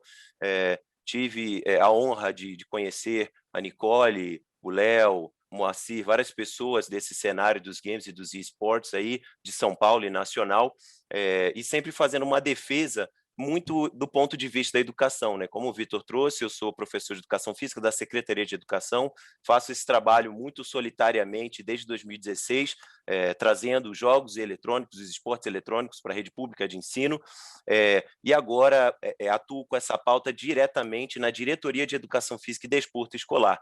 Então, assim, eu acho que muito desse assunto ainda precisa se desdobrar. Eu acho que é pela fala da Dani, que agora trouxe, inclusive, eu notei particularidade na fala de todos aí, de aspectos muito interessantes, como a apropriação cultural. De fato, essa é a visão que eu também tenho muito a partir do movimento do esporte. O esporte, em geral, ele se apresenta de uma forma com louros, né, de forma muito honrosa, mas, em grande medida, ele também serve para que pessoas digam a que vieram e possam criar cargos para se autodenominar, mas tem os lados positivos também que eu não poderia negar enquanto professor de educação física. No entanto, vi essa questão do debate novamente ser levantado do que é esporte, do que não é esporte, quem diz que é esporte, se é a lei que diz que é esporte. A gente já tem um pronunciamento da Secretaria Especial do Esporte, inclusive na audiência pública, que a Nicole e o Simon e várias pessoas estiveram presentes, o pronunciamento deles é que o movimento esportivo ele parte muito da população. Então, não precisa necessariamente de uma confederação, de uma federação ou de uma determinada lei para dizer que aquilo é um esporte. E, na verdade, e inclusive a Cherry, né, a Nicole, trouxe isso de forma muito precisa. Na verdade, existe uma previsão legal da associação. Então, pode-se ter várias associações. E a gente sabe que, em grande medida, esses projetos de lei, e aí eu até faço a menção aqui ao do Distrito Federal, que, até onde sei, é o único que não se assemelha em nada ao texto que, de fato, foi copiado e colado ao longo do Brasil, né, tal qual a PLS 383, né? Então, o que ocorre?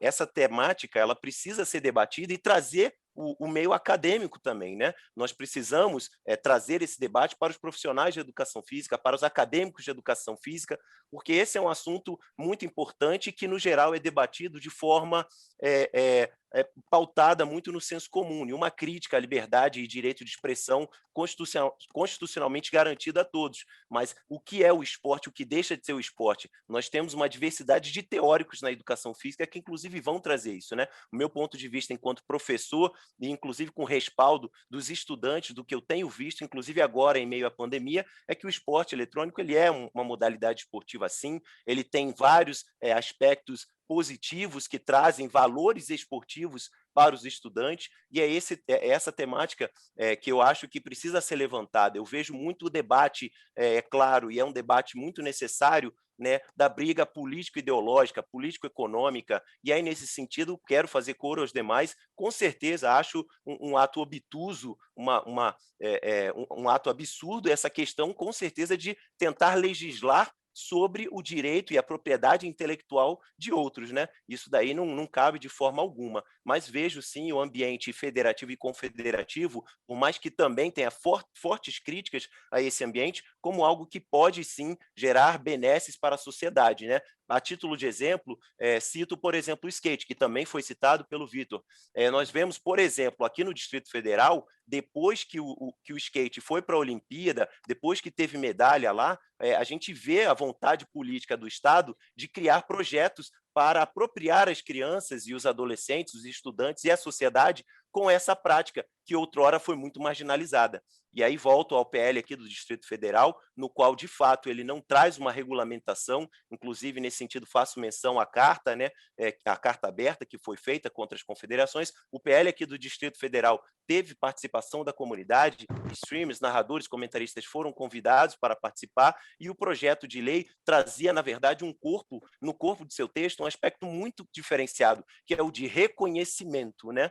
Claro que é do reconhecimento do campo normativo, ele estava ali positivando. E aí, por que isso muitas vezes é necessário? Eu, enquanto professor de educação física, faço um trabalho que beira ali não a ilegalidade, pois não seria ilegal fazer o trabalho de jogos e esportes eletrônicos enquanto professor de educação física, mas reiteradas vezes eu preciso fazer um debate com a comunidade que me cerca, apontando as benesses do esporte eletrônico. E ainda que, né, trazendo uma relevância aí de algo que é normativo na educação, nós já temos a Base Nacional Comum Curricular, que é uma normativa de ensino para todo o país, e já é trazido em seu texto, né, a necessidade do professor de Educação Física e Artes lecionar conteúdo sobre jogos eletrônicos, inclusive com algumas dessas modalidades mencionadas nominalmente. E aqui no Distrito Federal também temos positivado já no nosso currículo em movimento do Distrito Federal esse aspecto do ensino desses jogos eletrônicos. Então,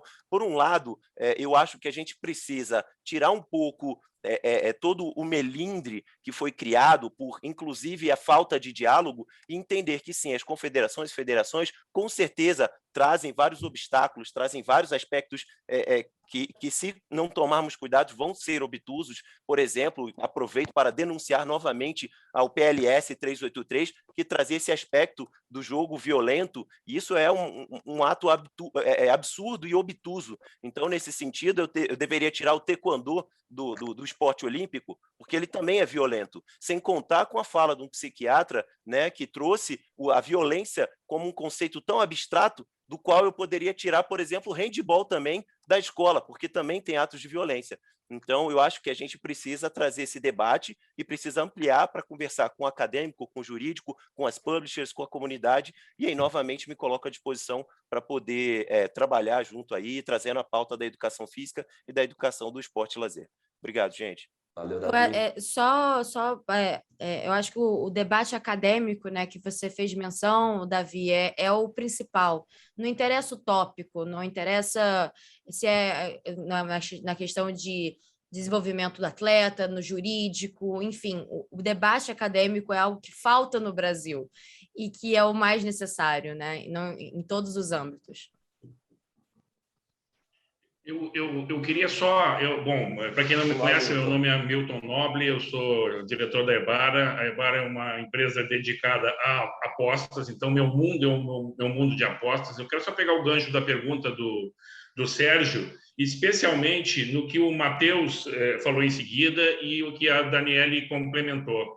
Acho que são tópicos muito, muito importantes. Eu acho que um dos desafios dessa comissão é exatamente ampliar esse nível de discussão. Eu queria só trazer para cá o que efetivamente eu estou vendo aí com experiência de muitos anos, tá? Nesse segmento de apostas. As apostas esportivas estão para ser regulamentadas há 2 anos e meio. A lei foi publicada em dezembro de 2018 e a gente ainda vai demorar mais 1 ano e meio, segundo informações da própria secretaria. Então, nós estamos falando de 4 anos. Tá? Então, eu só quero colocar efetivamente aqui que o limbo que se criou em função dessa demora na regulamentação está, ao meu ver, extremamente perigoso para o mercado como um todo. Por quê? Todos os players estão se acostumando com o modelo que está se apresentando. Tá? O Matheus, na hora que ele faz as apostas esportivas dele, ele já se acostumou a ter odds maiores, porque as empresas que se apropriaram dos direitos esportivos, dos símbolos dos clubes e efetivamente de todo o entorno que rege as operações de apostas esportivas, tá? Não sendo tributadas no Brasil com as suas legislações de Malta, de Gibraltar, seja lá de onde for, está todo mundo meio que se acostumando com esse modelo. Hoje, trazendo para o futebol, 19 dos 20 clubes da Série A do Campeonato Brasileiro são patrocinados por empresas de apostas esportivas. Então, está confortável para os clubes, porque as verbas de marketing das empresas estão maiores, está confortável para as empresas, porque elas estão operando sem nenhum tipo de restrição. Então, está ficando muito confortável para todo mundo. Tá? E isso é muito pernicioso, porque isso efetivamente faz com que a renda que é possível se gerar em função de uma legalização e uma regulamentação bem feita de uma atividade pode ser muito mais útil a longo prazo. Então, isso torna o benefício imediato meio que cega, meio que restringe a capacidade de todo mundo enxergar que a luta é o seguinte: não é possível demorar 4 anos para fazer uma regulamentação de uma atividade, porque empregos estão sendo deixados de ser criados, renda está deixando de ser criado e estão se apropriando, tá, de uma forma meio que natural. Tá havendo uma imersão de tudo e está todo mundo se acostumando com esse modelo. Então, é só um alerta, obviamente, que a gente não tem muito o poder de resolver todas as mazelas, mas é muito preocupante que as apostas esportivas estejam inseridas nas grandes operações dos grandes sites internacionais e nacionais de apostas, sem que se discutam os parâmetros de como isso deve acontecer. Legal a sua fala, Milton, porque a gente viu aí um episódio recente na Twitch, a Twitch proibindo que alguns streamers vinculassem, né, a sua atividade de stream com um site de apostas. E aí, assim, é algo que até acho que estou falando aqui de pensamentos mesmo, porque a comunidade gamer também, existem streamers que é legal, aí puxando mais uma questão aí do PL, que a gente vê que o gamer, ele não é só o player, ele é streamer também, ele acaba sendo CEO, como é o caso da Nicole. Então, assim, a gente tem uma carência mesmo de trazer essas definições, de ter essa necessidade de regular essas atividades, não de uma forma que vá restringir o exercício, né? Mas de uma forma que a gente consiga pensar que nesse retorno social mesmo, da tributação de uma forma consciente, claro, mas, e uma garantia também de estabilidade, que a gente teve um outro episódio da Twitch que foi tudo bem que é o privado, ela tem a liberdade de fazer isso, mas que reduziu a arrecadação dos streamers, né? Eu não sei como vai ser isso no longo prazo, se os palestrantes têm uma visão, acharia legal a gente expor, mas a gente, se puder fazer isso rapidinho para a gente ouvir a Bárbara também, que ela traz umas questões legais para a gente. Vitor, só complementando, porque o Hamilton me citou, é uma complementação à fala do Hamilton e também acho que é uma contribuição exatamente à fala que ele disse mesmo. A minha atividade hoje, dentro da advocacia, a minha empresa hoje, a gente presta uma consultoria em tributação para apostadores esportivos profissionais. E por mais que esses apostadores esportivos profissionais que vivem de apostas esportivas, eles tenham se acomodado com essa situação, igual o Hamilton falou, de estar acostumado com os sites de apostas todos sediados fora do Brasil, em que eles recebem uma quantia de dinheiro de fora do Brasil. Eles se acostumaram com essa situação. A gente nunca consegue passar para esses apostadores uma segurança jurídica de que a forma que nós estamos declarando o imposto de renda dele, que nós estamos passando para ele, entre aspas, a forma mais correta de se fazer essa declaração do imposto de renda, de uma renda que é absolutamente legal. A gente sabe que a aposta esportiva é legal no Brasil hoje, mas a gente não consegue passar essa segurança jurídica para esse apostador esportivo, que, puxando para a temática que nós estamos falando aqui, muitos deles, eu diria que 80% aposta dentro do mercado de apostas de esportes eletrônicos. A gente não consegue passar essa segurança exatamente pela falta dessa regulamentação, de que a sistemática que nós estamos adotando para indicar, para ele realizar a declaração do imposto de renda dele, está 100% correta.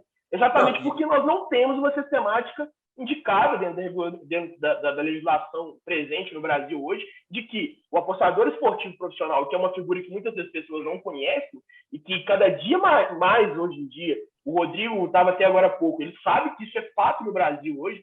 Existe a aposta esportiva por hobby, aquele apostador que aposta esporadicamente, que gosta de apostar eventualmente, mas existe um público gigante no Brasil hoje de apostadores que vivem das apostas esportivas. E ele não tem essa segurança, ele sempre dorme com uma insegurança de que a sistemática que ele pode estar adotando para a declaração do seu imposto de renda não é segura, exatamente por falta de regulamentação nesse sentido. Então, a fala do Hamilton é muito importante, porque nós nos acostumamos e nos respaldamos com aquilo que já é vigente no Brasil hoje, mas, mesmo assim, nós não temos uma segurança, nós ficamos desamparados pela essa falta de complementação, por essa falta da complementação que nós podemos falar aqui, que é a regulamentação. E é isso, hoje a cama é Beira, macia e amanhã pode ser cama de prego, né? beira um pouco até ignorância, não debater assuntos que são tão praticados, né? Que são tão é ignorância, ao meu ver, porque por que não vai falar sobre um assunto que é prática no Brasil e prática no mundo, né? Só como curiosidade aqui para, eu acho que a gente são tantos tópicos, né? Regulamentação dos esportes, apostas, enfim, é só para dar uma informação aqui. Existe uma empresa que é a FTX ela é uma empresa de criptomoedas, né? E ela beira muito também no sentido de apostas, né? Ainda mais que é no meio digital. E ela simplesmente pegou o patrocínio, né? Master, né? Que é o naming rights da TSM por 1 bilhão. E aí, justamente, eu li aqui no chat, foi 1 bilhão de reais o patrocínio, somente, né? Por 3 anos, 2 anos, foram 200 milhões de dólares, pequeno. E aí eu li aqui no chat falando sobre que algumas publishers, né, elas proíbem, né, o uso de casas de apostas ou então de criptomoedas. Mas só para vocês terem ideia que a FTX pegou a TSM e a LCS, que é a Liga de League of Legends, ela foi contra esse patrocínio. A FTX foi e virou patrocinador oficial da LCS. Então tem toda uma discussão, tem como, tudo é discutível, gente, tudo contando que nós não tenhamos sempre uma barreira criada, né? Que a ignorância ela cria uma barreira. Nós temos que quebrar essa barreira, justamente conversar sobre todos os temas, inclusive regulamentação de esportes, da apostas, enfim, criptomoedas. Show. Mas alguém quer Bárbara. comentar? A Bárbara quer comentar e vamos falando aí que a gente já está com quase 2 horas aí de painel, mas eu sei que a gente tem que fechar. Sim. E ao final aí a gente tem 10 minutos para dar todo o encaminhamento aí. A gente vai sair com um projeto de lei aqui dessa reunião. Não, eu juro que vai ser mega rápido, assim. Primeiro, eu já queria parabenizar o Vitinho, o Vitor, meu querido amigo, por trazer pessoas tão simbólicas para esse debate. Acho que foi um debate alto nível. Sérgio, para abrir essa oportunidade sempre para... Enfim, realmente são debates que eu acho que se fosse outro presidente na comissão, não deixaria a gente debater, porque realmente são alfinetadas por vezes, mas eu acho muito importante, e não para a comissão se manifestar, não, mas é para a gente realmente formar um conhecimento que eu, sinceramente, não tinha e aprendi muito hoje. Então, assim, queria agradecer a explanação de todos, acho que foi muito... Para mim, foi realmente um aprendizado, uma aula, mas tem um ponto, assim, que para mim não fica tão claro. E talvez a resposta de vocês três seja sim ou não. Mas para mim, assim, vendo os outros jogos, as outras modalidades, assim, não estou falando de jogos de fortuna, não estou falando de jogos de habilidade, eu estou falando de jogos em geral, assim. Um ponto que a gente sempre debate é a questão da integridade. Não só a integridade do esporte, mas a integridade do jogo, a questão do jogo responsável. E o esporte é algo que crianças jogam, velhos jogam, todo mundo joga. Tem a questão de você poder apostar ou não, enfim, isso é outro debate também. Mas, assim, essa questão do jogo responsável, da integridade, a Nicole até falou um pouco ali da arbitragem, que casos são solucionados por meio da arbitragem, mas para mim não fica muito claro, como muitos trouxeram, a questão da responsabilização e também de você garantir uma segurança jurídica, que é o que vários advogados buscam, né? Mas essa questão da segurança para quem está jogando ou para quem está fornecendo o publisher, para quem está fornecendo o jogo, eu não sei qual seria a visão de vocês com essa questão da integridade mesmo, mas eu queria escutar um pouquinho assim. Tá claro para mim que existe um contrato. A partir do momento que você vai jogar o jogo, você assina e aceita os termos, ok. Mas até que ponto isso é bom para quem está jogando ou para quem está fornecendo o jogo, está desenvolvendo? Eu queria só escutar um pouquinho mais de vocês, essa questão mais da responsabilidade mesmo, como vocês veem isso, não numa visão de que eu acho que tem que ter regulamentação, não é isso, eu só queria ouvir um pouco mesmo como é esse formato dentro do setor mesmo. Bárbara, eu acho que a pergunta é muito pertinente, mas eu vou trazer um princípio geral que eu acho que deve reger todo esse tipo de relacionamento. Não é responsabilidade de nenhuma publisher ou de nenhum integrante do mercado a decisão da escolha individual da pessoa do que ela vai fazer com o tempo dela e do produto onde ela resolve gastar o tempo dela. Se você resolve jogar 18 horas de futebol por dia, você pode processar a CBF porque o seu joelho está machucado? Eu não acredito que seria justo. Da mesma forma que alguém pode jogar 10 horas de videogame por dia e perder o emprego, ou jogar 10 horas de videogame por dia e não pagar as contas, ou acabar divorciado, ou não dar atenção para os filhos, ou as crianças irem mal na escola. Eu acho que, desde que o mundo é mundo, as pessoas procuram alguém para responsabilizar quando as coisas não dão certo. Nós já tivemos em décadas passadas, os culpados já foram filmes, e eu não estou falando que o seu argumento é que alguém é culpado disso, mas estou falando, sempre procura-se um bode expiatório em vez de a gente voltar para o princípio mais básico de todos, que é a responsabilidade individual. Não é culpa da música, não é culpa do cinema, não é culpa da televisão, não é culpa do videogame, não é culpa do esporte, não é culpa de nenhum entretenimento ou diversão que as pessoas fazem como elas determinam como vão fazer. Você pode fazer musculação e se machucar, você não pode brigar depois com quem soltou um vídeo na internet de como fazer musculação, ou do fabricante do peso que marcou lá 20 quilos e tinha 20 quilos o peso e você se machucou. Eu acredito que a gente sempre preservar que, junto com o direito da escolha individual, tem uma responsabilidade. Eu escolhi investir o meu tempo nisso. É uma responsabilidade sua agora o resultado disso. Então, eu sempre procuro afastar conceitos muito abrangentes do qual é a responsabilidade social de alguém que vendeu um chiclete. Eu acho que o que você pode exigir como legislação é escreva na embalagem que não pode engolir chiclete. Escreva na embalagem que esse jogo tem luz piscante, se você é epilético, pode te causar um problema. Eu acho que é uma obrigação de quem produz qualquer produto avisar. Então, isso eu acho que é inegável, e isso é repetido em vários ordenamentos jurídicos espalhados pelo mundo, onde você tem uma obrigação positiva clara de falar assim, olha, eu tenho que dizer que o meu produto consome energia elétrica em excesso, porque precisa de uma máquina muito intensa. Ou, se você engolir meu produto, vá no médico, porque esse produto é só para limpar a boca, não é para engolir. Isso vale para remédio, para comida, vale para videogame.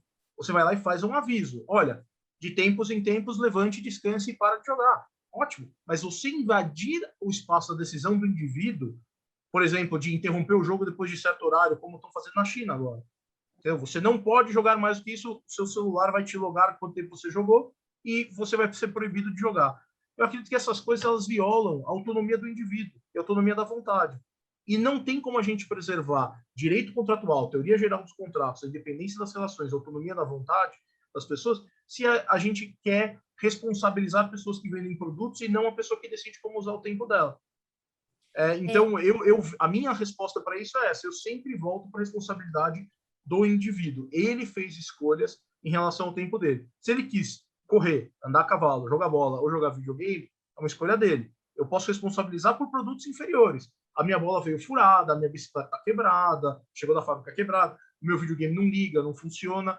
Relações de consumo estão regidas pelo CDC. Se eu entregar um produto defeituoso, eu tenho que ser responsabilizado por isso. Agora, a escolha do indivíduo, eu acho que tem que ser respeitada. A autonomia da vontade seria uma coisa terrível se a gente perdesse numa tentativa de tentar tomar conta de todas as relações onde não necessariamente cabe o Estado. Essa é a minha posição, de qualquer forma. Complementando, eu concordo em partes, Tom, mas eu acho que assim, extremos existem e a gente não pode se pautar nos extremos. Óbvio que vai ter uma pessoa que vai jogar 24 horas por dia, vai ter aquela pessoa que vai tomar 20 latinhas de energético no dia para jogar. Teve o caso do menino que faleceu por causa disso há um tempo. Enfim, extremos existem, mas quando eu acredito e eu realmente defendo que tem que ter uma limitação dos direitos e obrigações de todas as partes do cenário, principalmente da publisher, porque assim, e isso é algo que eu realmente prego muito. A publisher, ela é a grande detentora do direito, a grande dona do jogo, mas ela também criou as ligas e criou o ecossistema ao redor desse jogo. E ela é responsável em alguns aspectos, não em todos, não temos como responsabilizar em todos, porque extremos existem, e responsabilizar por extremo é equívoco, é equivocado, mas existem algumas limitações, algumas partes que a publisher tem que ser responsabilizada. Vou fazer um exemplo. Liga Brasileira de Free Fire, provavelmente todos aqui estão familiarizados, é o principal campeonato hoje da Garena, e existem muitos jovens hoje no Brasil inteiro, li inclusive aqui no chat, que é o sonho, né, ainda mais em tantas classes sociais diferentes, né? E hoje a Garena ela não limita quais são a maneira que você vai entrar nessa liga, contando que você esteja nessa liga. E muitas pessoas hoje estão usando de menores de idade para conseguirem ligas, vagas nessas ligas, né? Conseguir juntar os menores de idade, que é a grande maioria, os meninos, novos talentos, né? Assim como no futebol. E a publisher não está sendo responsabilizada por algumas ações que pessoas erradas, claro, estão fazendo para entrarem nessas ligas, para entrarem nesses campeonatos, para conseguirem essas vagas. E uma vez que você detém o campeonato, uma vez que você detém o direito tanto do jogo como também do ecossistema que você está criando ao redor disso, há uma responsabilidade que deve ser implementada. Não sei qual o melhor caminho, se é através de uma regulamentação, se é através de um projeto de lei, mas há de se ter uma responsabilidade uma vez quando você cria o ecossistema.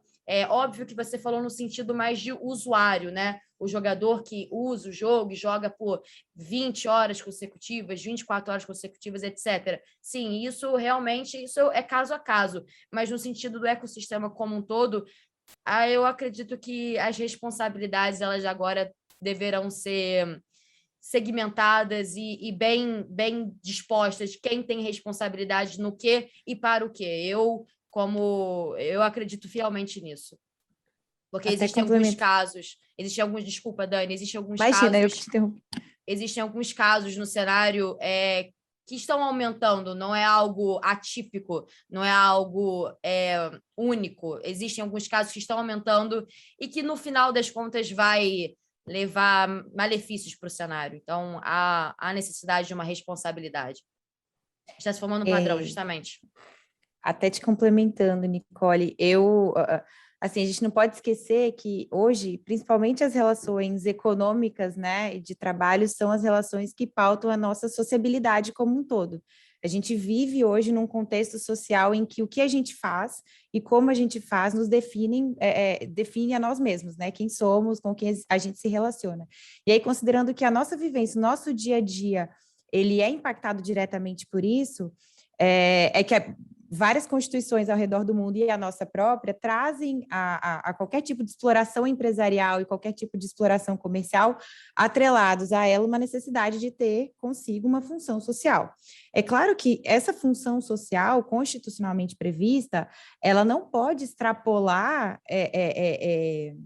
em termos de regulamentação mesmo, o seu papel de princípio orientador para que ela se torne amarras regulamentadoras de como essa atividade vai funcionar a níveis muito específicos.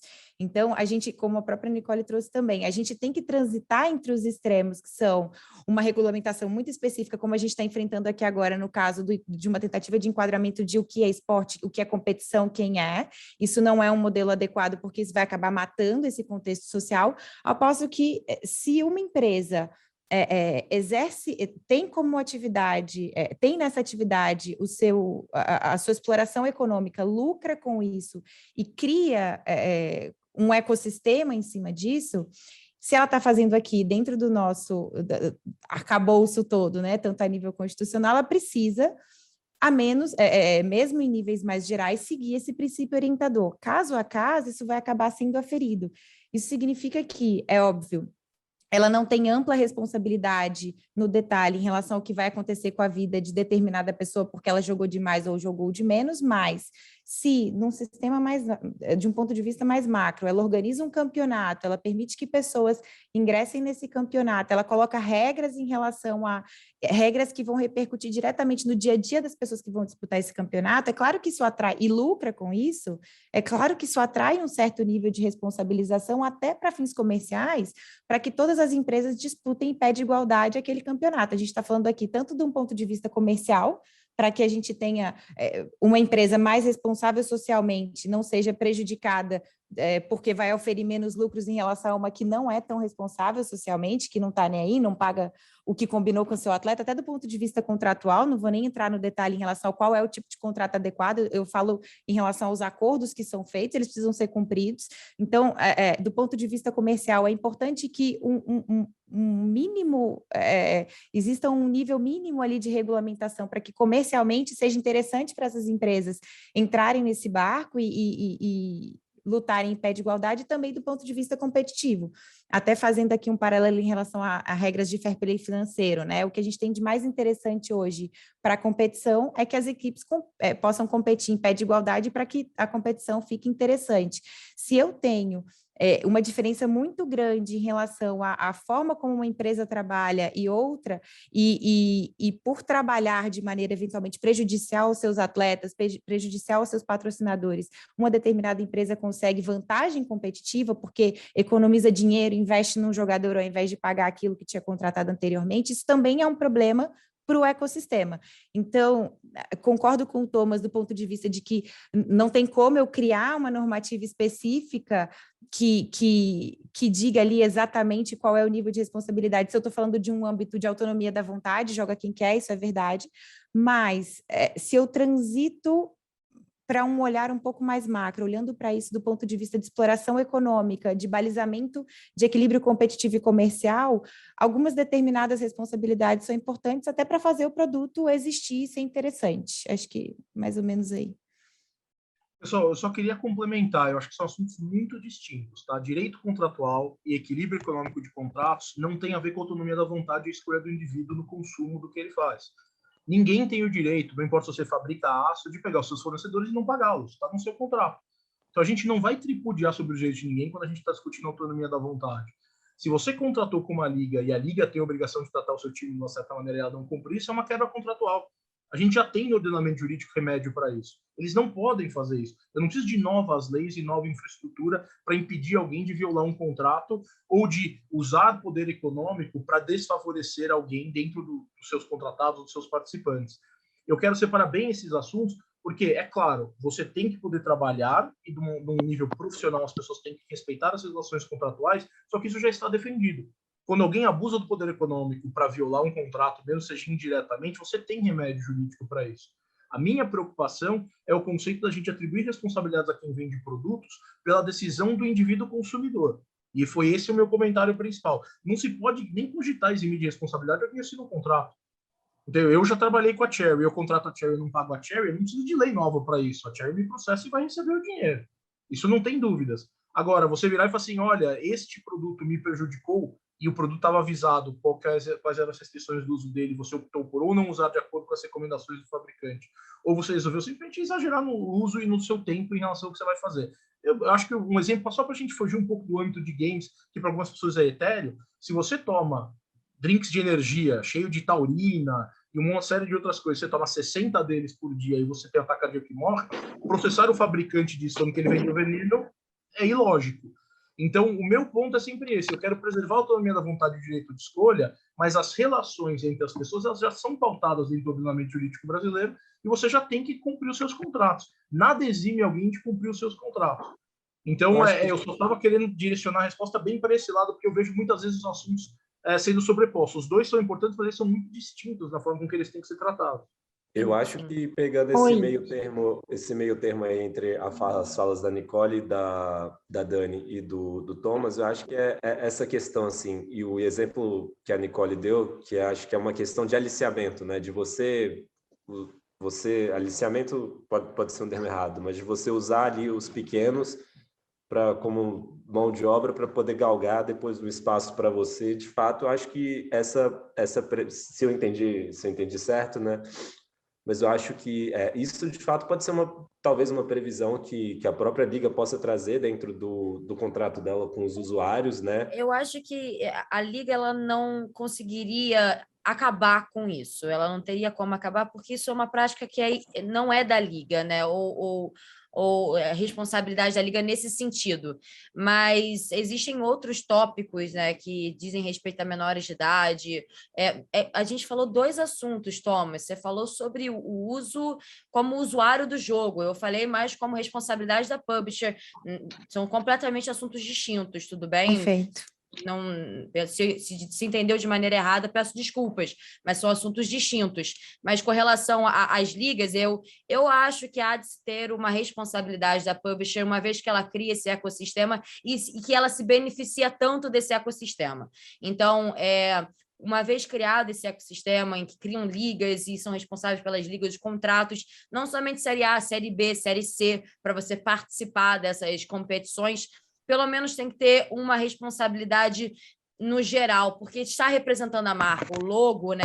O time está na Série B, ela está fazendo jus também à Liga Brasileira de Free Fire ou qualquer outro, ela também está representando indiretamente a marca e está usando da marca como caminho, né, para obter, enfim, qualquer tipo de vantagem, qualquer tipo de privilégio. Então, eu não tenho alguma opinião muito embasada ainda tem que aprofundar nesse tema, mas eu acredito que tem que ter minimamente uma responsabilidade daquele que cria a liga, diferentemente nos esportes tradicionais, que existe um ente federativo, né, que visa regulamentar. Nos esportes não existe sim as publishers, e eu acredito que o caminho seja através da publisher e não na criação de uma confederação, mas que há de se ter uma responsabilidade, isso eu acredito fielmente. Agora, Luiz. Agora, Luiz. Sérgio, vamos levantar a mesa. Bom dia a todos. Boa tarde, eu estou falando aqui de Portugal. E eu queria, assim, eu trabalhei durante 8 anos no Ministério dos Esportes e, durante um período, eu fiz parte da comissão da Lei de Incentivo ao Esporte. E eu me lembro como se fosse hoje, né, quando surgiram os primeiros projetos de esporte. E, rapidamente, aqui foi um debate profundo que a comissão teve que fazer, muitas divergências dentro da comissão, diferentes opiniões, diferentes pontos de vista, mas, num determinado momento, nós fizemos uma observação. Eu, até com a formação em filosofia, não tenho como não fazer, né? Mas, se a gente for pegar a história do que é esporte, das diferentes modalidades, a gente vai ver que as modalidades elas foram se modificando ao longo do tempo. Algumas deixaram de existir, por exemplo, nas Olimpíadas, outras passaram a ser incorporadas, mais recentemente o skate. E o olhar que a gente fazia é que, será que no futuro, né, o que serão mesmo as Olimpíadas esportivas? Onde é que vai estar o esporte aí, né, nesse cenário, né? Quer dizer, algumas modalidades que hoje são as mais importantes, será que ainda serão no futuro? Então, uma reflexão para a gente perceber que não tem jeito, é uma coisa que foi um movimento, uma ação, uma atividade que foi ganhando um espaço muito grande na sociedade. Tanto é que a sociedade está discutindo, a sociedade está se organizando. E, como novidade, às vezes as coisas causam estranhamento, causam, enfim, uma divergência de opiniões. Mas eu acho que é nesse debate, nessas diferentes opiniões, que a gente vai encontrar caminhos e consensos. Então, a primeira questão filosófica era mais pensar um pouco isso, né? Como é que a gente vai incorporando, aceitando essa do cenário esportivo, do esporte, e como professora de políticas públicas e gestão, de dizer o seguinte: olha, a partir do momento em que uma atividade ganha tamanha proporção, é impossível que o Estado não comece a olhar para essa atividade e não busque elementos para regular, para legislar, para organizar essa atividade. E é isso, né? Com a proporção que o esporte ganhou hoje, não tem como o Estado não se posicionar. A participação do Estado, ela é ampla, ela abarca vários aspectos. Eu acho que vocês falaram muito bem de muitos aqui. Até busco a fala do Davi para lembrar o seguinte: olha, é um movimento que vai ganhando, inclusive, a escola. Eu não conheço uma casa que tem jovens, que tem crianças, que não tenha jogos. Eu vejo, né? Sei que o exemplo de casa não é bom, mas eu vejo meus sobrinhos juntando dinheiro o mês inteiro para comprar não sei como é que se chama hoje, mas para comprar os jogos, né, na internet. Então, provavelmente são as skins, dizer, provavelmente o Estado isso. precisa pensar sobre isso. Como é que você vai incorporar isso no cotidiano da escola? Como é que a escola vai discutir isso? E isso é um papel do Estado, não tem jeito, né? Você traz para um campo importante, que também é o campo da educação. Então, para dizer da importância, sim, do Estado, mas eu acho que vocês tocaram aqui, Daniele tocou muito bem, numa questão que, para mim, é muito preciosa. É preciso ouvir todos os atores. O Estado não pode legislar sem ouvir esses atores. Então, cada um que compõe essa rede, que compõe essa cadeia, seja pelo aspecto produtivo, seja do ponto de vista de quem joga, seja do ponto de vista, inclusive, de pais, de educadores, né? De clubes, por que não? Né? Os clubes têm, inclusive, seus jogadores hoje de esportes, suas equipes. Então, é preciso ouvir esses atores. E, sobretudo, quem está lá no meio, fazendo, na ponta, né? Os jogadores. Eu acho que isso, sim, seria uma boa legislação. Então, mais uma vez, eu parabenizo a OAB-DF por estar trazendo esse debate, que é um debate que está na sociedade, que precisa ganhar, extrapolar e ganhar outros espaços para se fortalecer, inclusive. Obrigada. Isso aí. Obrigado, Luísa.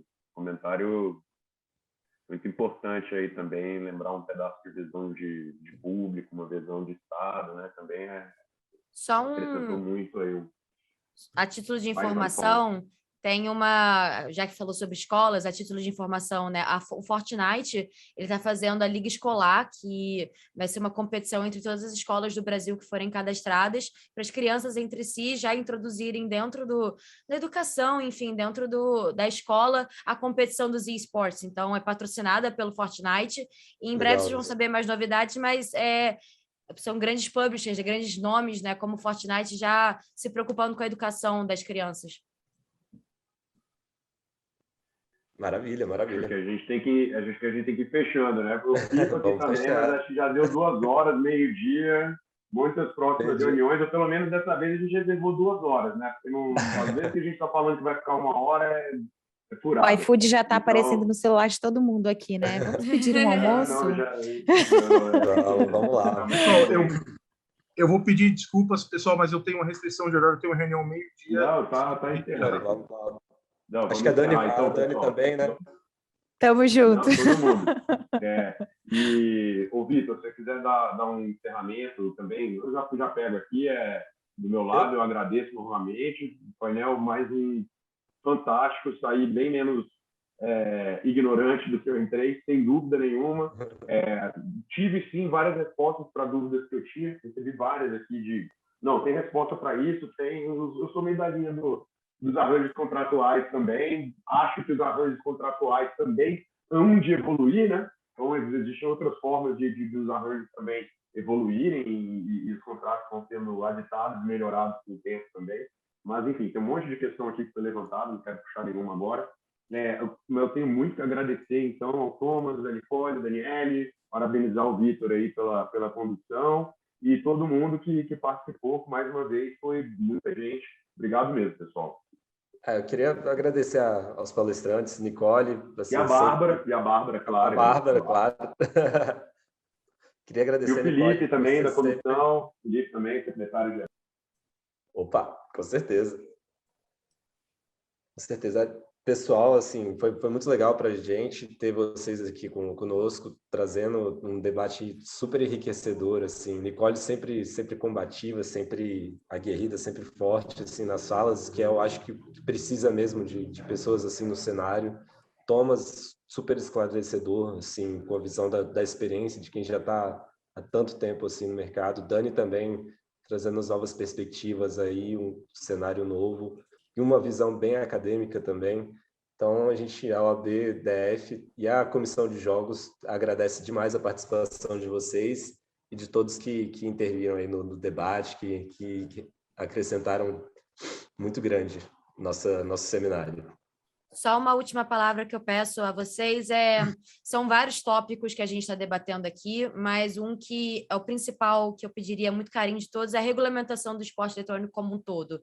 Está em muita pauta hoje em dia, tivemos aí essa carta aberta ao público, enfim, está sendo um debate que é necessário uma parte acadêmica como a OAB, apoiando a gente e incentivando em prol do Brasil, em prol da regulamentação benéfica para o esporte eletrônico, que eu acredito que inevitavelmente vai acontecer uma regulamentação. Então, já que vamos fazer da melhor maneira possível. Então, se todos nós pudéssemos ajudar nessa causa, são tantos assuntos, mas esse em específico é o que acredito seja a top prioridade para todos nós aqui. Obrigada pelo convite. Pode contar com a gente sempre, Nicole, sempre que precisar, quiser trocar ideia, debater, trazer um ponto de vista, pedir para a gente encaminhamento aqui dentro, pode falar que a gente se vira aqui para conseguir. Obrigada pela disponibilidade. Subscrevo, gente. Muito, muito, muito obrigada. Muito obrigado a todos. Bom dia. Bom dia. Tchau, gente. Bom dia. Tchau, tchau. Valeu. Bom fim de semana para todo mundo. Abraço. Tchau. Tchau.